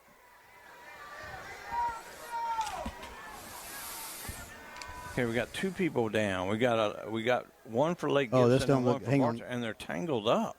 Looks like they're tangled up. Mike, are they tangled? I don't know what's going on here, but the coaching staff is telling everybody to be still. We're going to take a timeout for an injury. 6:46 to play. Lake Gibson 7, Bartow nothing. You're listening to Yellow Jacket Football on WBF. If you'd rather spend your weekends doing anything other than yard work or looking to improve your home's curb appeal, then call Evolve Contracting today at 863-537-7537 or visit evolveyourlawn.com. Remember, keep calm and evolve your lawn. The Whidden McLean Funeral Home of Bartow and the McLean Funeral Home of Fort Meade is family-owned and takes pride in offering your family personal attention and distinctive services that truly honors the life being remembered. Our family serving yours. At Budget You Pull into Bartow, they'll buy your old vehicle and even arrange to pick it up. We buy junk cars here. We can also arrange for towing from you. We use Gator Towing for our towing service, so you know you get insured a professional towing vehicle. And they cover Polk County. Budget Auto Parts of Bartow. Maybe he was hollering about something and Stacy didn't move. Welcome back to Bartow Memorial Stadium. The Yellow Jacket player was Kendrick Stacy. He is up. He got up under his own power. Now he's back in the huddle. The attention now is focused on the Lake Gibson player. Yeah, and I'm wondering if, because when somebody gets hurt, they're going to make a noise. And maybe Stacy was in a position that he could have hurt him worse if he moved. So Stacy stayed on the ground with him. And see, he's got a leg. It's a bad leg. So they could have been tangled. Yeah. All right, big hand. And he's already got braces on both legs, guys. He does. It's an offensive lineman, number 53. That's Trevor Burns, who is gingerly walking off to the sideline. But I tell you what, if that was what I think it was, Stanley, that was incredible amount of sportsmanship right there. But Burns is still making his way casually, or not casually, but I mean gingerly. Yeah, very, very slowly. Lake Gibson is facing now a 2nd down and 7 from the Yellow Jacket 27-yard line. Lake Gibson in front 7-0.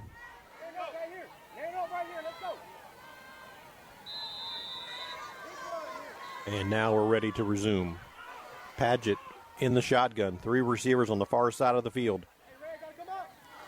Here's the snap, and it's going to be a fake, and they're going to throw, and then pass across the middle again to number 13 again, Severett, and looks just like the pass before, all the way to the 10-yard line. Yeah, you run 3 people down the field, and then you stop somebody about 10, 15 yards downfield, and the safety's not biting on it. The safety stayed in the middle. You had 2 deep safety, and yet he didn't pick up on that inside guy. I don't understand. Now they're playing what looks to be a cover 3 or a man under, but they're not a man coverage. They're not close enough to be a man coverage. 6 minutes left here in the third quarter. Lake Gibson 7, Bartow nothing, but Lake Gibson driving 1st and 10 from the Yellow Jacket 12-yard line. They are a man coverage. Padgett calls for the ball, and he will hand it off. This is George's, and he's got some running room on the side. George is inside the 10, down to about the 6-yard line. Yeah, and you saw that. I mean, Bartow is showing that 2 safety look, but they sent the man in motion. As soon as they send that man in motion, when that safety goes with him, you know it's man coverage, so you run to the weak side. They're going to get Lake Gibson here on a flag. Illegal Back them formation up. or something. That's a lot of yards they went. Holding against the Braves. I'm not seeing the pink flags on the ground. They all got pink flags, and I admire them for that, but they're just hard to see. So they'll move the ball back to the 21-yard line where it's now 1st and about 20. Maybe we can get Mike to step on one where we can see it better. Here's the snap. Padgett looking to throw. He does. Slant across the middle. That's McBride. McBride's got it. He's going to traverse the whole width of the field, but he's not going to get much. Mike, this about the 15-yard line. This is a deal where that safety should have cleaned his clock when he was coming across and just missed him. I'm going to set somebody shallow. I'm going to pull you up. You're going to set shallow. The next time anybody comes across that middle right here, if you don't take his cleats off, get on the bench. Yeah. Get on the bench. And I don't. We're getting beat on that play 3 out of 4 times. Timeout on the field for the mandatory water break. 5:11 left here in the third quarter. Lake Gibson 7, Bartow nothing. You're listening to Yellow Jacket Football on WBF. I'm Taft Long, Finance Manager here at Thunder Chrysler Dodge Jeep Ram in Bartow. Here at Thunder, there is no reason to abandon your schedule to buy your next car. We can do it mobile, regardless of where you are in your schedule. Come in or call us today. Thunder Chrysler Dodge Jeep Ram. This is Jonathan Jester with Citrus Air Conditioners. Do you ever worry if you're getting the best service for your money? If you live in Bartow, you no longer have to worry. We will give you a second opinion for free on any AC work you're considering. Call 534-1171 or Google Citrus Air. There's always some great cooking at your Bartow Beef O'Brady's. Join the New Beefs Rewards and earn double points on the weekends. Complete details at your Bartow Beefs in the Bartow Center South. Your Bartow Beef O'Brady's. Good food, good sports.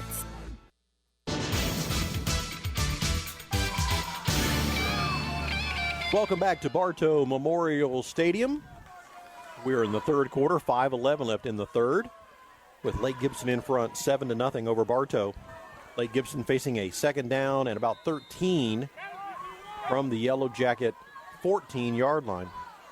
Paget is the quarterback for the Braves. He'll empty out the backfield. 5 receivers. He wants to throw. He's going to be hit as soon as he let go of the ball. Oh, that one will take Kendrick breath out of Stacy. you. Kendrick Stacy, 0. He clocked him. Yeah, that's why those shoulder pads, they come in handy because they'll keep that hit will keep from knocking the breath out of you. So it's going to be 3rd and 12 now for the Braves. But it doesn't help your head snapping. No, You'll probably have to go to the chiropractor this week. Paget looking to the sideline now. 3 receivers on the far side of the field. A single receiver to the near side. And the running back, Mapp, standing in the backfield with Paget.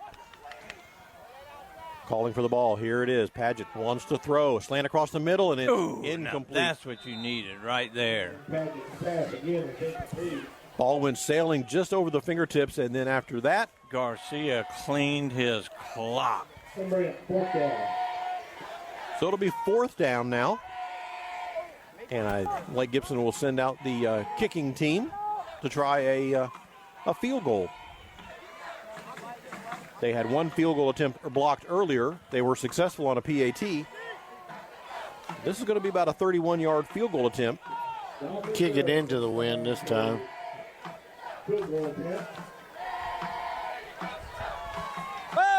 31-yard, and the kick is down. It's up. Right. It sailed off to the side. And that is no good.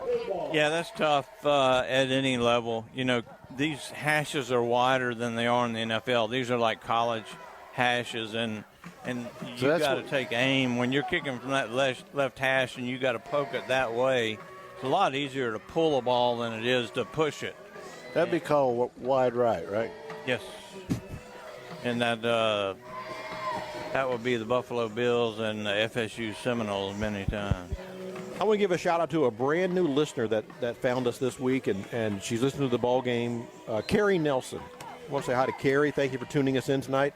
Bartow? Yeah, she's a Bartow. Yeah. Her husband is John Nelson, the offensive line coach. Okay. So Carrie saw her at practice the other day, and she asked about, how can I hear you guys? Well, I got an app for you.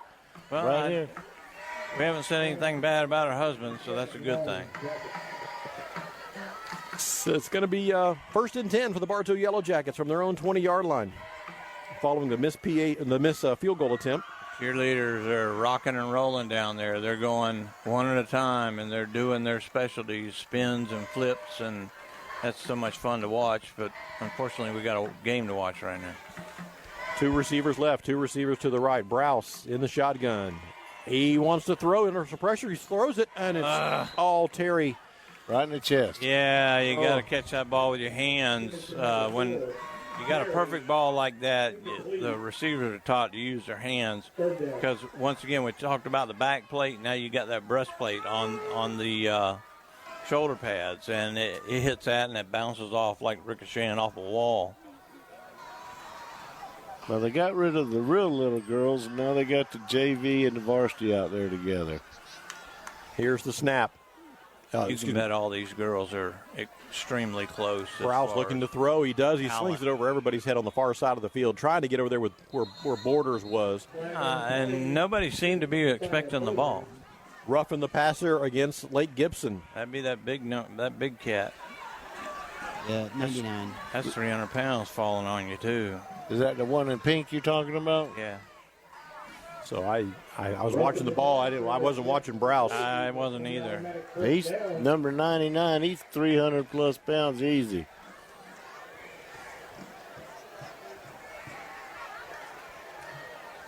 So that's going to give the Yellow Jackets a 1st and 10 following the 15-yard personal foul call. Jackets now will move the ball all the way out to the 36-yard line. The referee signals it ready. 3 receivers on the far side, a single receiver to the near side. Here's a handoff. Nope, it's going to be a quarterback keeper. Browse with it. Browse 40, 45, 50, and he smartly gets out of bounds before taking a hit at the 49. Yeah, that was a great job by Browse, too. He saw that there was nobody on the outside. The corner had run the receiver had run the corner off, and he's able to get really good positive yardage out of that. I think that was designed that way for him to do that. It's certainly a read option.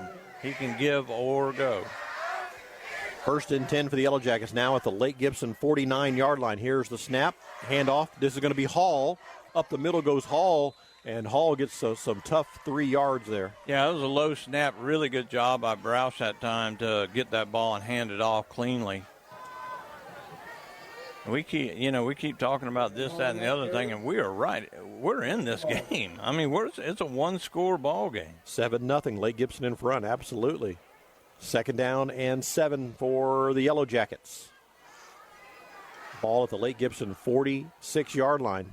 Browse in the shotgun. Here's the snap. And again, a handoff to Hall. Hall at the middle. Hall's got a lot of room. Hall's into the secondary. Hall past the 30 to the 29-yard line. Yeah, great job by Hall as he kept his feet moving the whole time, Mike. And they had him twice, and he's still able to get another 12 yards out of that. Yeah, and if he'd have been able to lean forward, I mean, he was running straight up and down right there, guys. He got hit several times and stood straight up, still had his legs driving. If he could have got a little bit of forward momentum with that upper body, I believe he'd have been gone on that one. 1st and 10 for the Jackets, and they're going to give it to Hall again. This time Hall's met in the backfield by the big number 99 guy. He's going to be tackled for a loss. Yeah, that just looks unfair. That's like 160 pounds against 3 1/4. Like Warren Sapp tackling me. Not fair. It's not fair at all. 2nd down, and they're going to lose about 3 on the play, so call it 13. 2nd and 13 for the Yellow Jackets. Where'd he play? Here's the snap. I shouldn't have said it. Browse will scramble. Looking, now will throw, and it's going to be incomplete. Almost caught. Almost picked off, too. Kim, your lovely wife chiming in says she misses you, Andy, and misses me, and she didn't say nothing about you, Jeff. Didn't say nothing about me? Okay. And didn't say Mike either. That's not good, but we love her, and she misses us, and we sound good, and we appreciate you very much, babe. Where did Sapp play at? Where did Warren Sapp play football? I can't remember. It doesn't matter. Yeah, thank you, Mike. He was a Buccaneer. He was a Buccaneer in the ring of. Didn't he play at Miami? Mike? That was convicts back in those days. 3rd and 13. Absolutely. That's exactly what I was thinking. Whatever it takes. Browse from the shotgun puts one man in motion. Oh, they mess up the little jet sweep. Incomplete pass. That's an incomplete He tossed it forward. He tossed it forward. That is an incomplete pass. It took Coach They're going to G say it's an incomplete to tell pass. him. Yep. The pitch was forward. Yes. And that's the correct call. A lot of Lake Gibson is booing, but they're upset over that. Well, I don't blame them. understand that, but you see it in the NFL, you see it in college every day. If you do a jet sweep, that's a handoff. That was a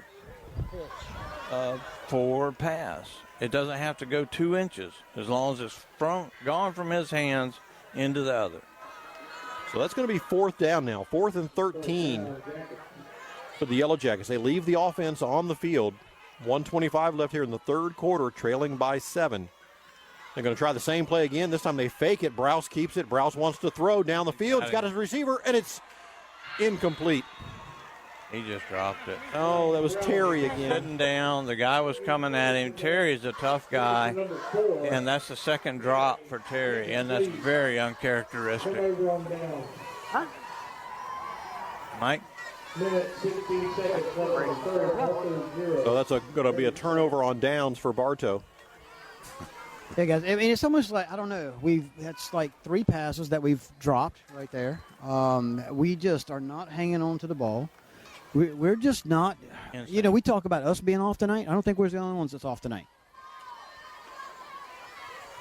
It's going to be 1st and 10 for the Lake Gibson Braves at the Yellow Jacket 33-yard line. 3 receivers on the far side of the field. Here's Paget. He fakes the handoff, wants to throw, does, all the way downfield, and it's over everybody's head. Incomplete. In fact, the closest player was the Jackets.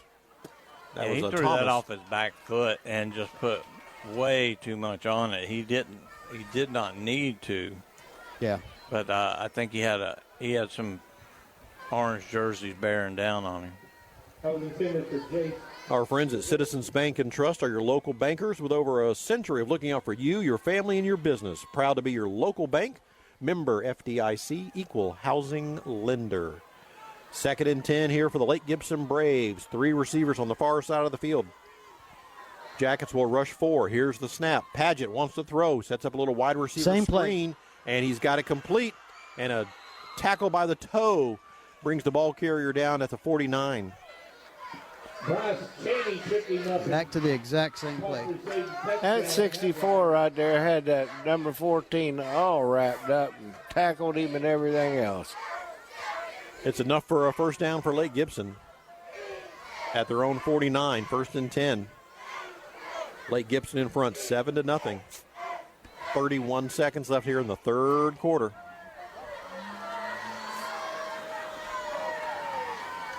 Two receivers to the left, 2 receivers to the right. Paget in the shotgun. Paget fakes the handoff. Looks like a designed quarterback screen. Now he's going to tuck and throw. Ooh. And he is, the pass is complete. But boy, did he pay for it. Right at the first down marker, too. Going to be a first down. I mean, it was a great hit, but I mean, you got to give credit where credit's due. He saw him downfield. He throws the ball while he's running and hits him right in stride. And that kid caught that ball and got up. I think he knew he was fixing to get clocked too. That was a nice play. Held on to the ball for a first down. Yep. Lake Gibson now at the Bartow 40-yard line. They're going to call a timeout. Lake Gibson needs a timeout. That's a quarter. Oh, I'm sorry. Into the 3rd quarter, your score, Lake Gibson 7, Bartow nothing. You're listening to Yellow Jacket Football on WBF. When looking for insurance coverage, consider the Ewing Black Welder and Deuce Agency with offices in downtown Bartow. Ewing Black Welder and Deuce Insurance with a wide range of insurance products to meet your every need. Becky Maslak, your local office manager. Have you tried the shakes at Crave Nutrition? So many flavors and packed full of protein, they're so yummy. Come by Crave Nutrition today and let us help you find the perfect shake for you. Crave Nutrition, behind Dunkin' Donuts on North Broadway in Bartow. For over 50 years, Keith's Spray Service has been serving Polk County with specialized treatment of delicate ornamentals, including rose bushes. Want to learn more about the treatments of ornamentals as well as expert lawn care? Call Keith's Spray Service. Welcome back to Bartow Memorial Stadium, where a free football frenzy has broken out. Cheerleaders are throwing little footballs into the stands. They got orange ones. They got blue ones. I don't have many of them, though. None of them didn't make it to the press box. They're trying. We're starting the 4th quarter. 1st and 10 for Lake Gibson at the Bartow 40-yard line. Paget in the shotgun. Paget fakes the handoff, wants to throw. Now he's going to run. Wide open. 30. He's at the 25 and knocked out of bounds. And Paget keeps on 1st and 10 for the Lake Gibson Braves at the Yellow Jacket 25-yard line. Listen, that's one of those guys. I'd have took that 15. What's that, Mike? I'd have took that 15 at that point. Lake Gibson quickly to the line of scrimmage. 4 wide receivers on the far side. Empty backfield. Single receiver to the near side. Paget calls for the ball. He's got it. He's under a lot of pressure. He'll sling it out real quick to McBride. McBride makes one man miss, and he'll scoot his way into the end zone for a touchdown. Yeah, there's a flag down on the field. There is a flag at the 25-yard line. Yeah, it is, but it's still, I mean, just defensively, Bartow, they're not converging on that. That's what about the 7th or 8th time they've thrown that same play, Mike. Oh, absolutely. I mean, we can't stop it. We're not putting anybody out there. We're not pulling anybody up. We can't stop it. So why stop running it? Trying to see what the flag was. I guess it was holding. Yeah, holding. They had 2 holdings back here. Illegal block in the back. Oh, they got a block in the back? Mm-hmm. So that'll move him to the 35-yard line where it'll be 1st down and 20. We'll make that 1st and 20. For Lake Gibson.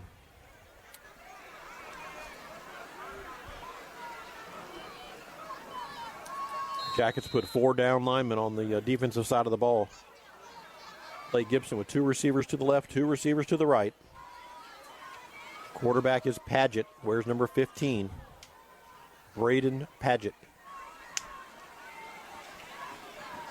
He's in the shotgun.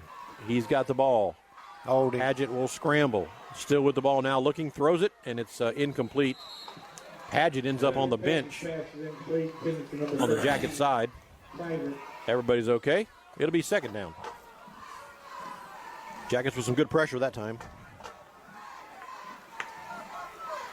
They've had pressure a lot of times. This kid has just got a lot of physical ability, and he's able to move, but he doesn't throw the best on the run. He's got a lot of room for improvement, which is scary, as big as he is. I don't know, is he a senior?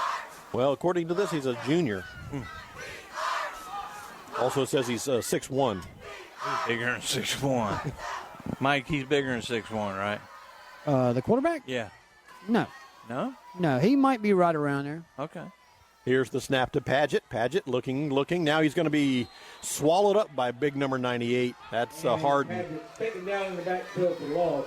Carmelo Harden. Number 99 on the Jackets gets back there. Good time for a sack. Now they got 3rd and forever.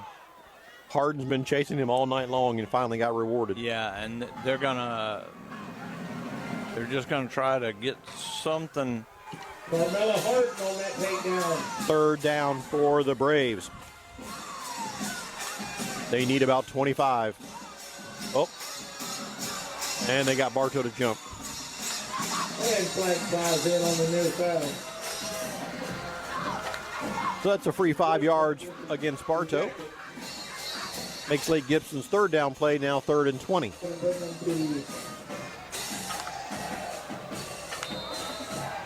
Tommy Wheeler.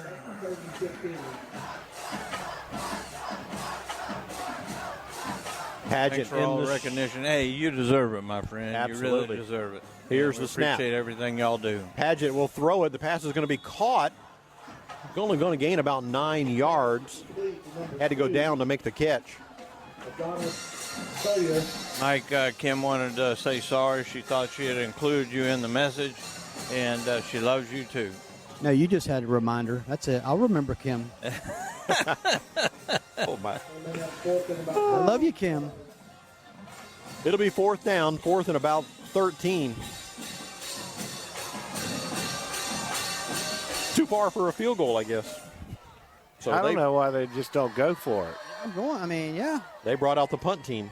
I mean, they're in a position. I would have just gone for it. Just going to pooch it. Just going to pooch it here. Are we going to fake it? Or are we we're going to pooch it?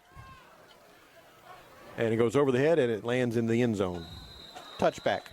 Good thing it did, because it was only about 2 yards deep, and it just went flat when it hit.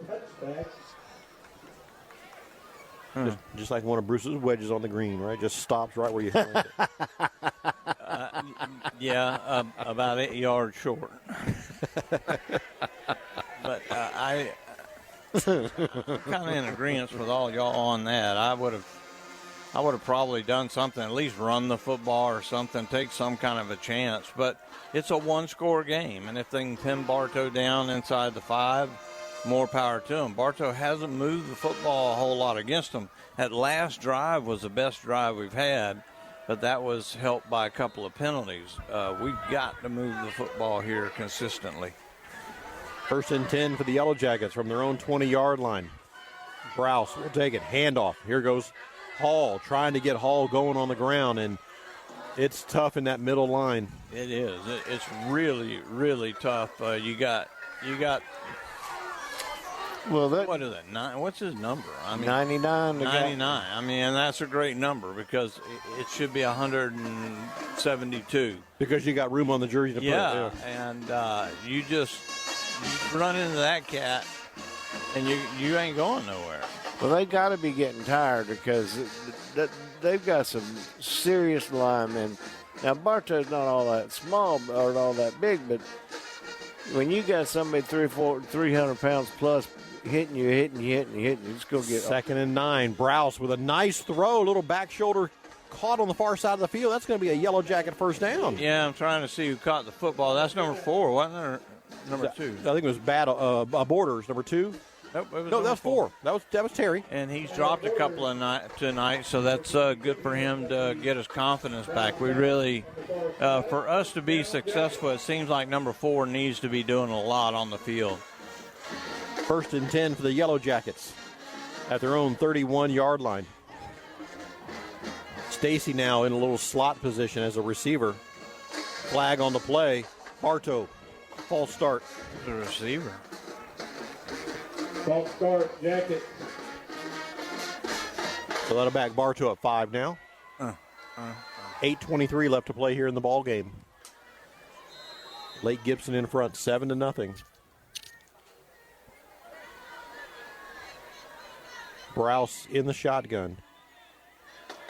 Again, they're going to put Stacy in a little slot formation. Here's the snap. And they want one-on-one coverage. They're going to get it to Battle. Battle's caught it. That'd be a flag, nice. too. Should be a catch. flag. Takes one tackle. He's at the 25. And Battle brought down to the 20-yard line. And another flag. That's a face mask. And number 1. Should have been a flag right from the start. What a catch by Battle. Sia Battle with an excellent over-the-shoulder catch. And then at the end of the play, tack on 15 for a face mask. Yeah, and in fairness to the Braid player, I'm not letting him get in that end zone. They haven't let him all night, and Bartow hasn't done it all night. So you do whatever you got to do. If it costs you 15 yards, it costs you 15 yards. So they're still not in the end zone. You know what I'm saying? I would take that play. It's going to be first down for the Yellow Jackets. And Mike, the ball is on the 10-yard line? Yes, sir. So they don't need the yardsticks, just the down marker over there on the far side. So 1st and goal for the Yellow Jackets. Stacy again will set up in a little slot formation. Here's the snap, and they're going to quickly throw it again. And this is incomplete. They tried to get into Battle again. Well defended by Lake Gibson. Incomplete. Stops the clock. 7:37 to play. 7:35. Incomplete. We should. Thank you. Doesn't that stop the clock? Yeah, they're going to have to readjust that and put some extra time back on. 2nd and goal here for the Yellow Jackets. You would think. He finally gets it stopped about 10 seconds later, and they don't put no time back on the clock. Now he's talking to her. They're still talking to her.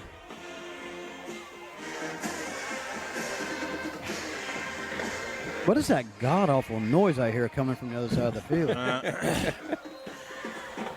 7:35. Don't you have to hear it all night tomorrow night, too? I don't have to hear it. I'll turn the TV off. Here's the snap. And they're going to give it to Hall on a running play. Hall with a nice move up the middle on Hall inside the 5. Yeah, that was a beautiful job by Hall. He should have been stopped 5 yards in the backfield, and he's able to make that cut and get inside, Mike, and that was all Hall on that play. Yeah, absolutely. And what a move he made. I mean, when he got to the line, he actually moved to the right just a little, which got him that extra yardage. It'll be 3rd and goal from right about the 5-yard line for Bartow. Referees will stop the clock here. 7:05. Not sure exactly why we stopped the clock. I don't know.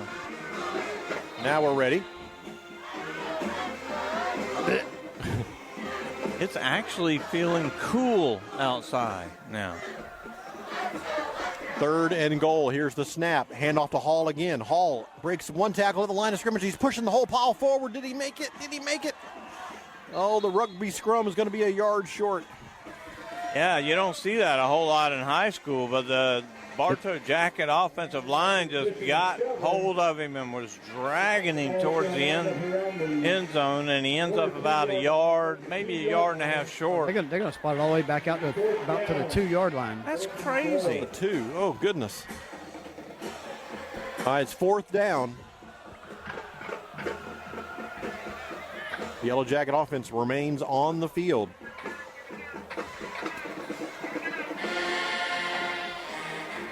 And you got the big beef in the backfield there. Yeah, they're going under center. They may give it the fullback here. 4th and goal for the Yellow Jackets from the 2-yard line, looking for a tie. Browse under center. They got him. They got Lake Gibson to jump. They sure did. It's not a first down, but it's half the distance to the goal. It's a yard closer. Timeout now for the mandatory water break. 5:52 left here in the ball game. Lake Gibson 7, Bartow nothing. You're listening to Yellow Jacket Football on WBF. Here at Kelly Buick GMC, we know how your schedule fills up quickly. Hi, this is Brandon to tell you about our mobile service, which enables us to show up at your home or workplace with a fully equipped van ready to go. So come to Kelly because you deserve to experience the Kelly difference. Oh, girl, you deserve to sparkle. From engagement rings that say forever to the bold pieces that say treat yourself. We've got the bling that you've been looking for. We're Spath Jewelers of Bartow and Valrico. We're your jewelry family. Come see us. SR Wright & Company can help you at every stage of your financial future, from personal planning to insurance reviews, from business problem solving to deferred compensation plans. Steve Wright & Company on Avenue H, Southeast in Winter Haven.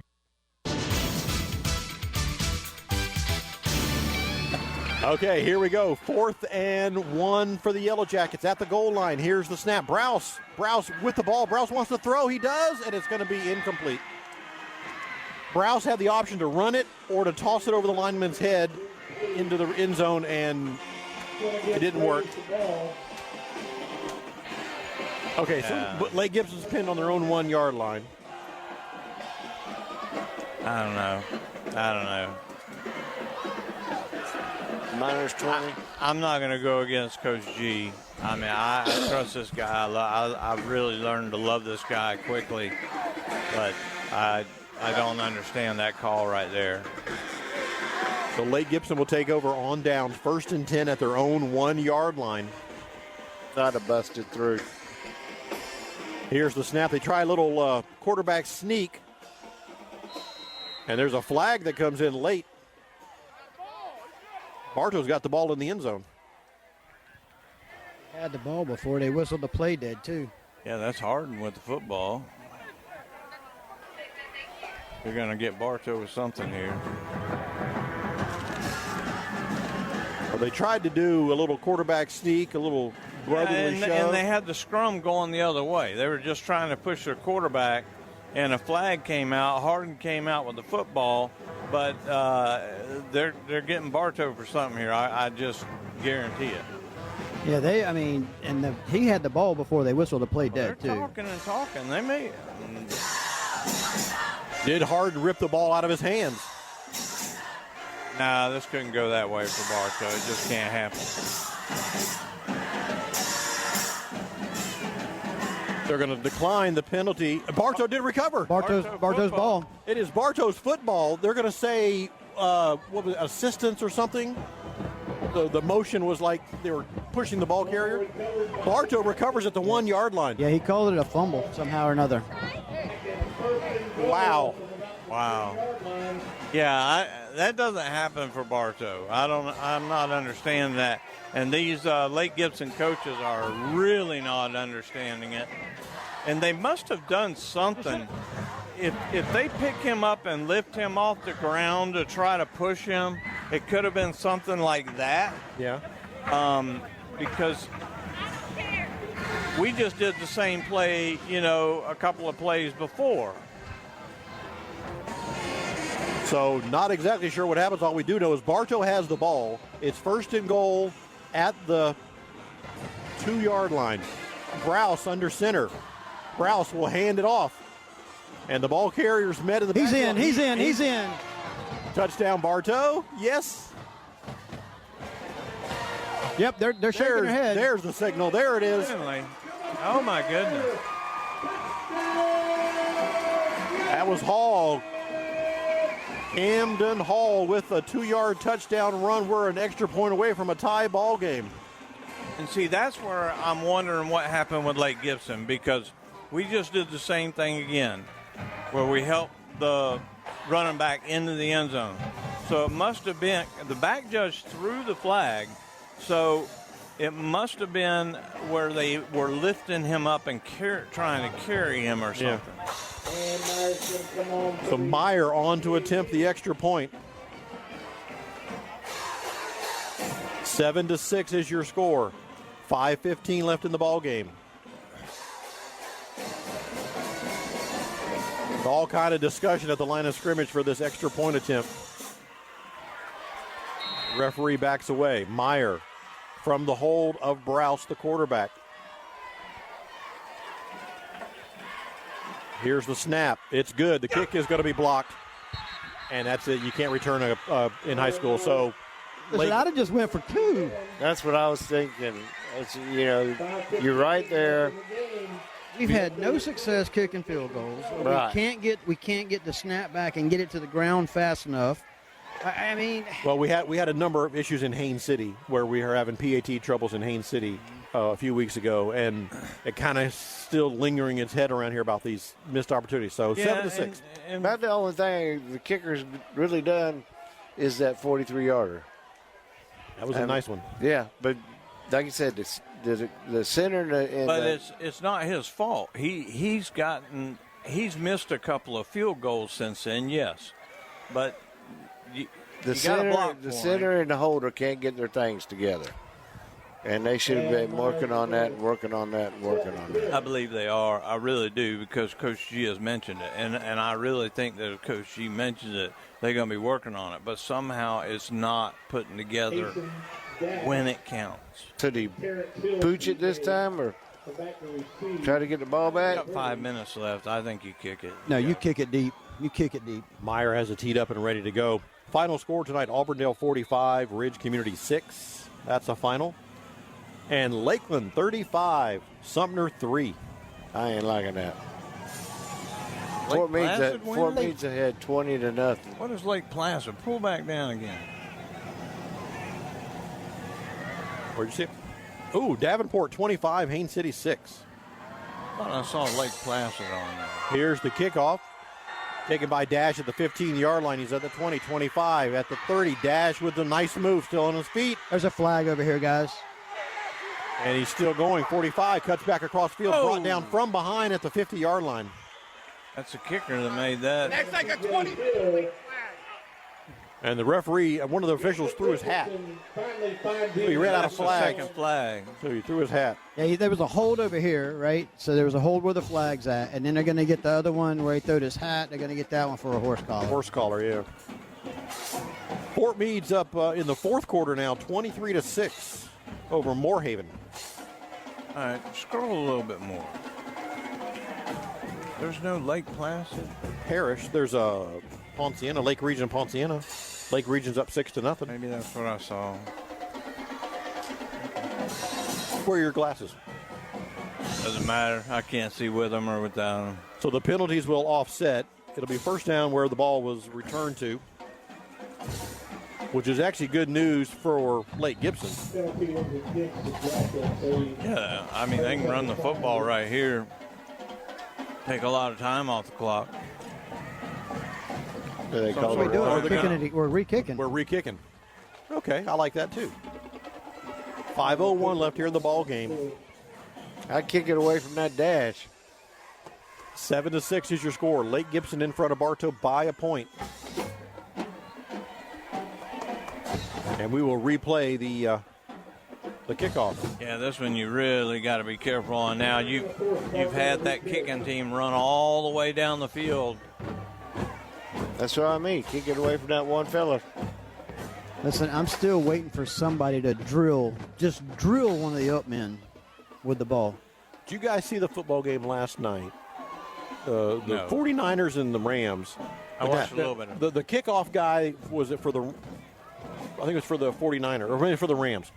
He would kick it, but he would kick like a knuckleball, where it didn't spin, it didn't rotate, it just was a flat ball, and they couldn't catch it.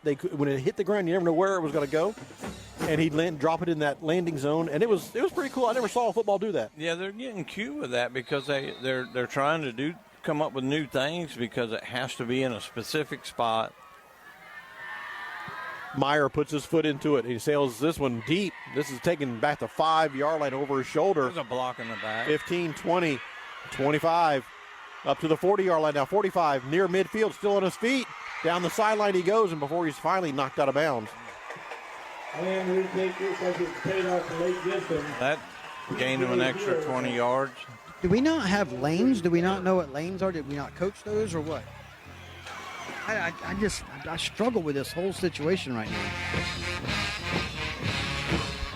We're so happy to have Jason Odom talk with us at the beginning of the third quarter. He's still sitting down here watching his team, watching his alumni play. Yeah, well, he's probably as perplexed as we are, but it's like, we're extremely happy about what went on pregame and everything else, but it's kind of just like nothing else has been in sync all night. First and 10 for the Braves. Here's a handoff. Diaz up the middle he goes. He crosses the 35 to the 34. Second down and 6. Clock runs at 4:36 to play in the ballgame.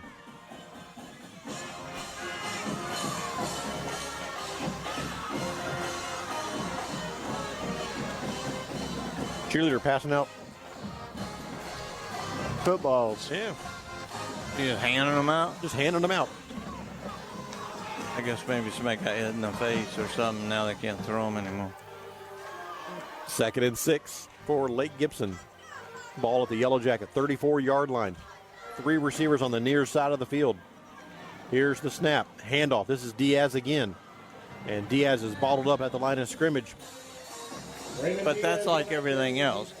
Back when we were in school, start of the fourth quarter, every game they threw out the football. Start of the fourth quarter. Everybody knew when they were coming.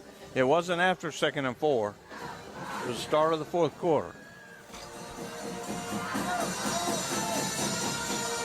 It's nice to have both cheerleading squads here tonight. Yeah. The varsity and junior varsity. It has been. And the little ones had a great time in the first quarter. And Lake Gibson's all lit up over there, their band. Yeah, you probably won't see that tomorrow. Bands don't care. They do their thing. Rain or shine. Here we go. Third down and flags on the play. This is going to be a false start. Delay. Against Lake Gibson. I forget, Andy, what's happening tomorrow? Oh, yeah, that's right. NASCAR Xfinity race at Charlotte. Robo, yeah. And what's the over-under on Zilich winning that? Oh, my God. He didn't do he did. He wasn't in his car. No. Yeah, he wasn't. He'll be in his car tomorrow. He was in a truck. Which is I bet Van Ginsberg is probably going to be running tomorrow, too. I bet he is, too. That'd be fun. That'd be a fun race. He's already out. He didn't make it to the... No, I'm talking in the Busch race. Xfinity race, yeah. Yeah, I know, but he didn't make it into past the first round of playoffs. Doesn't matter. Third and 11. And they want to throw the ball, and they get it away. It's going to be back basically to the line of scrimmage for the receiver. Tackled there by Garcia. And Zilich will probably run the cup race. I hadn't heard anything about that yet. That was so cool about Elliott last week. Was that not one of the best finishes ever? Oh, that finish was awesome. That was so cool. He just showered down on it. It was good to see him be that aggressive. Yep. But he's going to carry the 1980s porn stash the rest of the year now because that was his good luck charm. It's going to be 4th down here for the Braves. They're going to have to punt the ball. 2:25 left in the ball game. Lake Gibson up by a point. Here's the snap. A little high. They get it down. You got to go get it. And it's going to be caught at the 10-yard line. And that is a Battle. Battle at the 15. And Battle's brought down. Final score, Fort Meade 23, Moorhaven 6. I got that one right. The Miners get a win. Were they playing at Moorhaven? No, they were in Fort Meade. I'm just surprised they put that many points on the board before the half and then didn't do anything. Well, they didn't have to do anything. Yeah, Moorhaven must have adjusted very well. Or the Fort Meade put it in their second string. We don't have enough players. I was just fixing to say, well, maybe they don't. Fort Meade improves to 5-1 on the year. That's impressive. All right, here we go. 1st and 10 for the Yellow Jackets. They trail by a point. 2:05 left in the ball game. From their own 16-yard line, 1st and 10. Terry in motion. Here's the snap. Whistles will stop this play. And you're going to get a flag against the Yellow Jackets. Mike, are you down there? Did anybody move? Mike's talking to somebody. 5-yard illegal procedure call or false start against the Yellow Jackets. We'll back them up 5.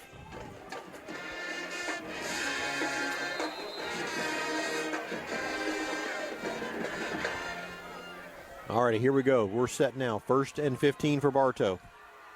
Again, Terry in motion. Browse claps his hands. He's got the ball. He wants to throw, and he is wrapped up and going to be thrown down. Yeah, you don't have that kind of time. You got to release that ball. You got to hit I think there's a flag. I think there's a flag here, guys.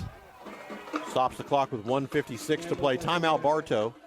Lucky on that one. Timeout. No flag, Mike? Well, I don't know. I mean, there's something pink laying out there on the field. I don't know if it's a flag or somebody's mouthpiece. Timeout taken by the Yellow Jackets. Oh, it's a flag. Looks like they're going to pick it up. Oh, maybe maybe he called it a fumble? Ruby Tuesday will make a contribution. Beanbag? Maybe it was this beanbag. He called it a fumble. Next time you're in downtown Bartow, check out the Social Plate, bringing everybody's favorite lunch and breakfast favorites. All the food is made from scratch, homemade family recipes. They're open Tuesday through Sunday, 7 to 2, and they serve breakfast all day long if you need to. And you've eaten there, right? The Social Plate, Pretty yes. good. I need to go down there. You don't get up early enough. I know it's on Main Street, but they serve lunch all day. They And serve I get up breakfast. earlier than you do. They serve breakfast all day. Call Andy at 9 o'clock. Oh, that's during the week. 2nd and 15 here for the Yellow Jackets. Browse with the ball. Throws a screen in the middle. Camden's got it. He's got some blockers in front of him. And Camden Hall was a nice run. Right, just shy of the 1st down. Got to go. It'll be 3rd down. They need about 4, maybe 3. Quickly to the line of scrimmage. Here's Browse again. He wants to throw, and it's going to be incomplete. That ball was that ball bad? I thought somebody tapped it. Could have been deflected at the line of scrimmage. That's going to stop the clock with 1:22 to play. 4th down now. 4th down. You got no choice. You got to go for it. 4th, and they need about 4 to the Yellow Jackets. At their own 23-yard line. 4th down. I go hard count. Jackets with 3 receivers on the far side of the field. Browse in the shotgun. He's got the ball. He'll quickly get it to the near receiver, and that's going to be Battle. Battle's got it. Battle's got a 1st down. Got to call timeout. Well, they got to stop the clock for a complete pass and move the line markers. They just need to get up to the line. 1st and 10. Nice catch by Battle. 1st and 10 for the Jackets. 1st down. Clock runs. 1:08 to play in the ball game. Here's the snap. Browse looking one way. Now he'll roll. Looking, throws downfield. He's got his receiver. That's Borders. And Borders that's a turns. flag. There you go. Good call. He grabbed him by the shoulder. Sure did. Turn Borders around. Yeah, but it's like you said earlier, Bruce. I'd rather have that than him catch the ball and break loose and do a touchdown. Because the safety was falling down, and if Borders makes that catch, that's 6 points. So I agree, Andy. That was a smart play. So a 15-yard penalty against the Lake Gibson Braves will put the ball now down. 1st and 10, Bartow at their own 42-yard line. 50 seconds left in the ball game. Bartow trails by 1. An extra point is the difference. 3 wide receivers on the far side of the field for the Yellow Jackets. Browse calls for the ball. He's got it. Looking. One-on-one coverage to Battle again. This time it's over his head. Incomplete. Stops the clock with 42. It's now 41 seconds. Well, you got timeouts. I'd be going cross. I'd be crossing the field, trying to do something across the field because they're playing these corners are playing these wide receivers to go deep.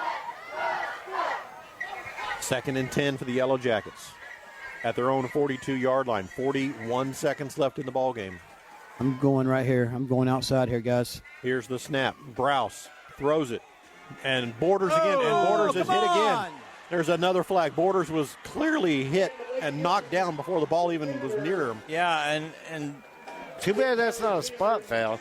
Well, the thing about it is it's like the safety just stopped and was right in his way. Never saw the football coming. I mean, they're upset, but that was blatant, but I don't think it was on purpose. I don't think he ever saw the football, and he just stopped. Yeah, he didn't turn around. He never turned around.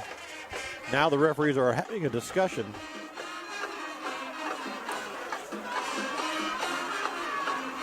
.34 seconds left in the ball game.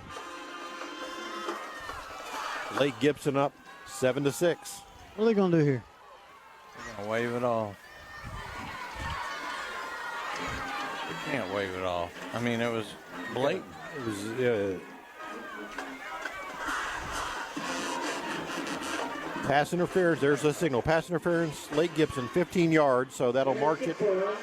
Should stop right about the 42-yard line of Lake Gibson. I don't know what all that conversation was about, guys. You didn't need replay to see that one. Now we're set. Ball at the Lake Gibson 42-yard line. Bartow. Stop. 2 receivers left, 2 receivers right. Should have stopped the clock. Here's the snap, and they're going to get it to Borders. Borders with a lot of room. He's at the 35, 30. Borders at the 20, and his helmet pops off. They should stop immediately. Yep, and you need to do this, too. 25 seconds. Borders took a pop, and his helmet popped right off. Yeah, you got to call timeout. The Yellow Jacket first down. Timeout by the Yellow Jackets. Yeah, the timeout, Bartow.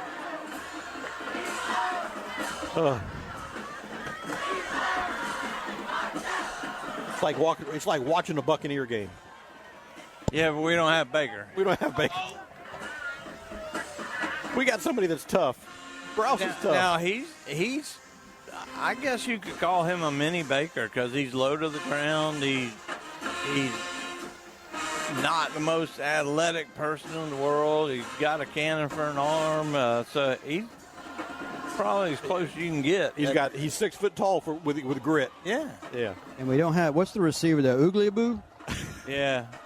I don't know. Uganda is what I'm calling him. Ugliaboo, I think's his name. He's a Buckeye, Ohio State. He can freaking catch. Player of the month, offensive player of the month. Sure was. All right, 1st and 10 for the Yellow Jackets. 24 seconds to play in the ball game. They have the ball, 1st and 10 at the Lake Gibson 20, about the 26-yard line. Browse in the shotgun. 3 receivers to the left. He will roll that way. To the right. Browse throws downfield in the end zone. Oh! Incomplete. Try to get Battle. If he just puts a hair more on that ball, that's ball game. 17 seconds now. 2nd and 10.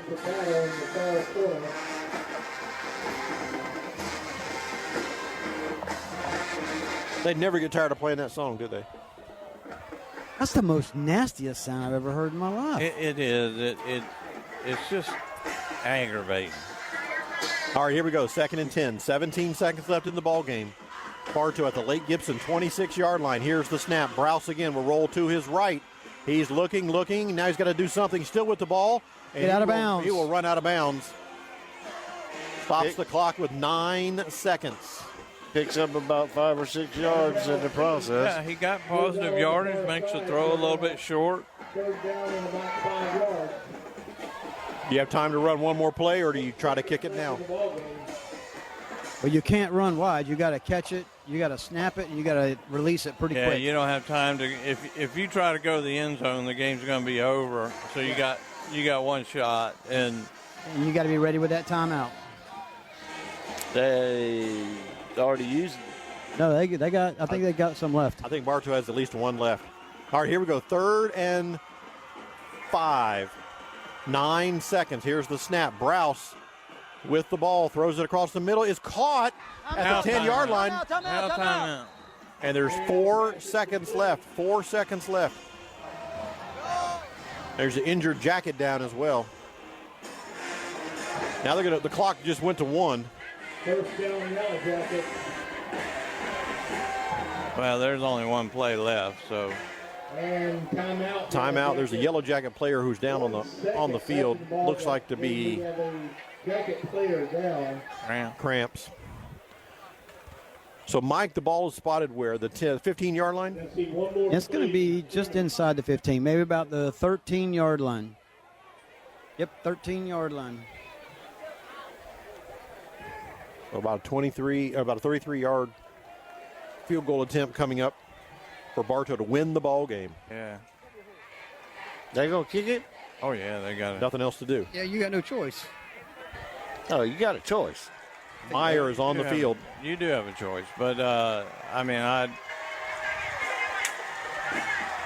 right, here we go. I put it all together one time, boys. 1 second left. Bartow trails by a point. Meyer on the field to attempt a 31-yard field goal. I think he's trying to get 4 or 5 seconds put back on the clock. The white hat isn't even ready. Everybody's ready except the white hat. Now they put 4 seconds on the clock.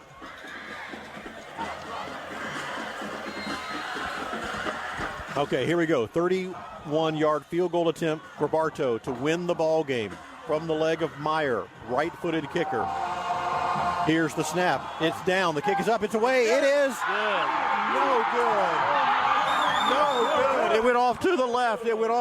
No good. Was it left? Yeah, it went left. Oh, my God. I thought it was good. It looked good. The snap was good. The hold was good. The kick was sailing away, and it just drifted off to the wide left. A heartbreaker for the Yellow Jackets tonight. I see some good sportsmanship down here. Some of the Gibson players coming over here already talking to the Bartow players. Yeah, Bartow's got to get up. They got to. That was a hard-fought game. Lake Gibson 7, Bartow 6. Need to get in line. Cry about it when you get in the locker room.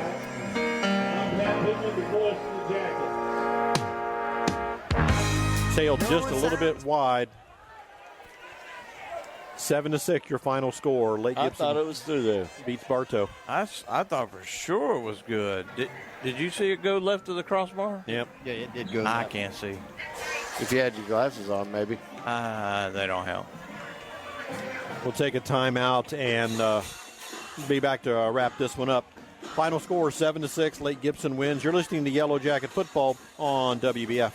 When looking for insurance coverage, consider the Ewing Black Welder and Deuce Agency with offices in downtown Bartow. Ewing Black Welder and Deuce Insurance with a wide range of insurance products to meet your every need. Becky Maslak, your local office manager.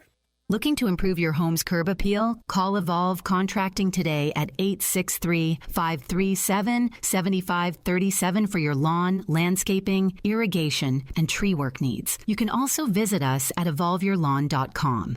Have you tried the shakes at Crave Nutrition? So many flavors and packed full of protein, they're so yummy. Come by Crave Nutrition today and let us help you find the perfect shake for you. Crave Nutrition, behind Dunkin' Donuts on North Broadway in Bartow. See you, Pat.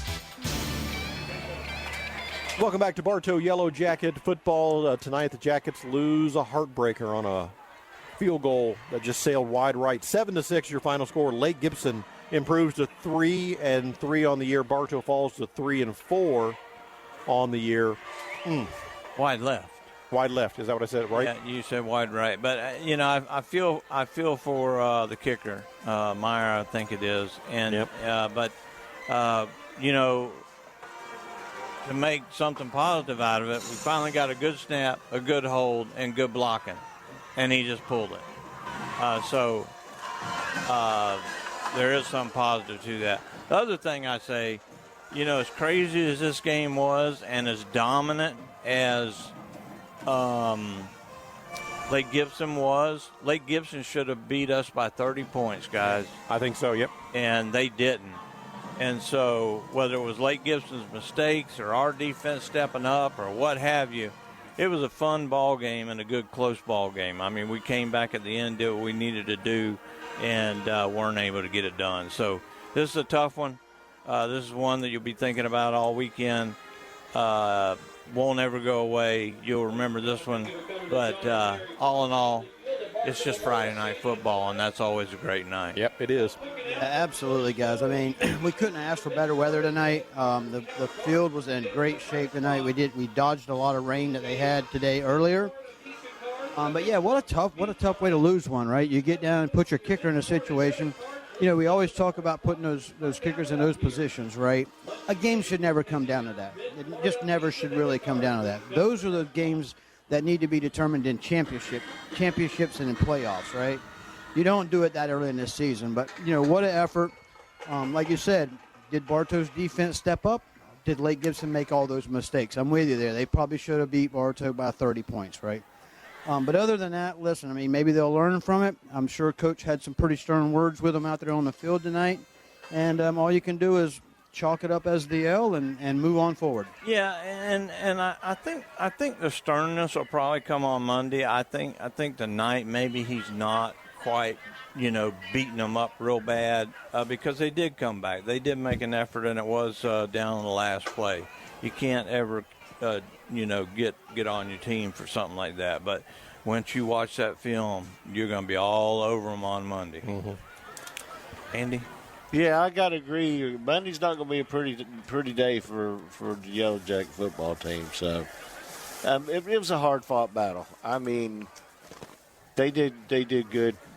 I mean, they were outweighed, and to hold up 4 quarters against some of them people, outstanding. Well, Andy, good luck tomorrow night with your Hurricanes. Yeah.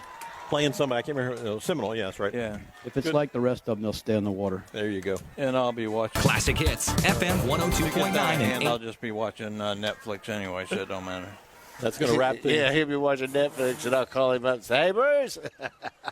You owe me dinner. Okay, that's going to wrap things up. Thank you, Andy and Bruce, Mike and Elizabeth. We appreciate everybody and Tom back in the studios. I'm Jeff Thornburg. Final score, Lake Gibson 7, Bartow 6. You're listening to Yellow Jacket Football on WBF. Good night, everybody. Tonight's Bartow Yellow Jacket football game was brought to you by the community support of our WBF sports boosters. Kelly Buick GMC of Bartow, Citrus Air Conditioners serving Bartow and Lakeland, Bartow's Budget You Pull It Auto Parts on Highway 60, Spath Jewelers in Bartow and Valrico, and Crave Nutrition in Bartow. Yellow Jacket football is also sponsored by Whidden McLean Funeral Home in Bartow and Fort Meade, Ewing Black Welder and Deuce Insurance of Lakeland, Beef O'Brady's Sports Pub in the Bartow Center South, and Evolve Professional Landscape Management. Tonight's game was also brought to you by 360 Perspective Partners of Lakeland, Specialized Landscape Treatments from Keith's Spray Service of Bartow, Certified Public Accountants, S.R. Wright & Company of Winter Haven, and Thunder Chrysler Dodge Jeep Ram of Bartow. For game schedules and archived broadcasts, please visit our website at wwbf.com or subscribe to our podcast, WBF Sports, on your favorite podcast service. Plus, you can follow us on social media. Bartow Yellow Jacket Football is a special presentation of WBF Sports.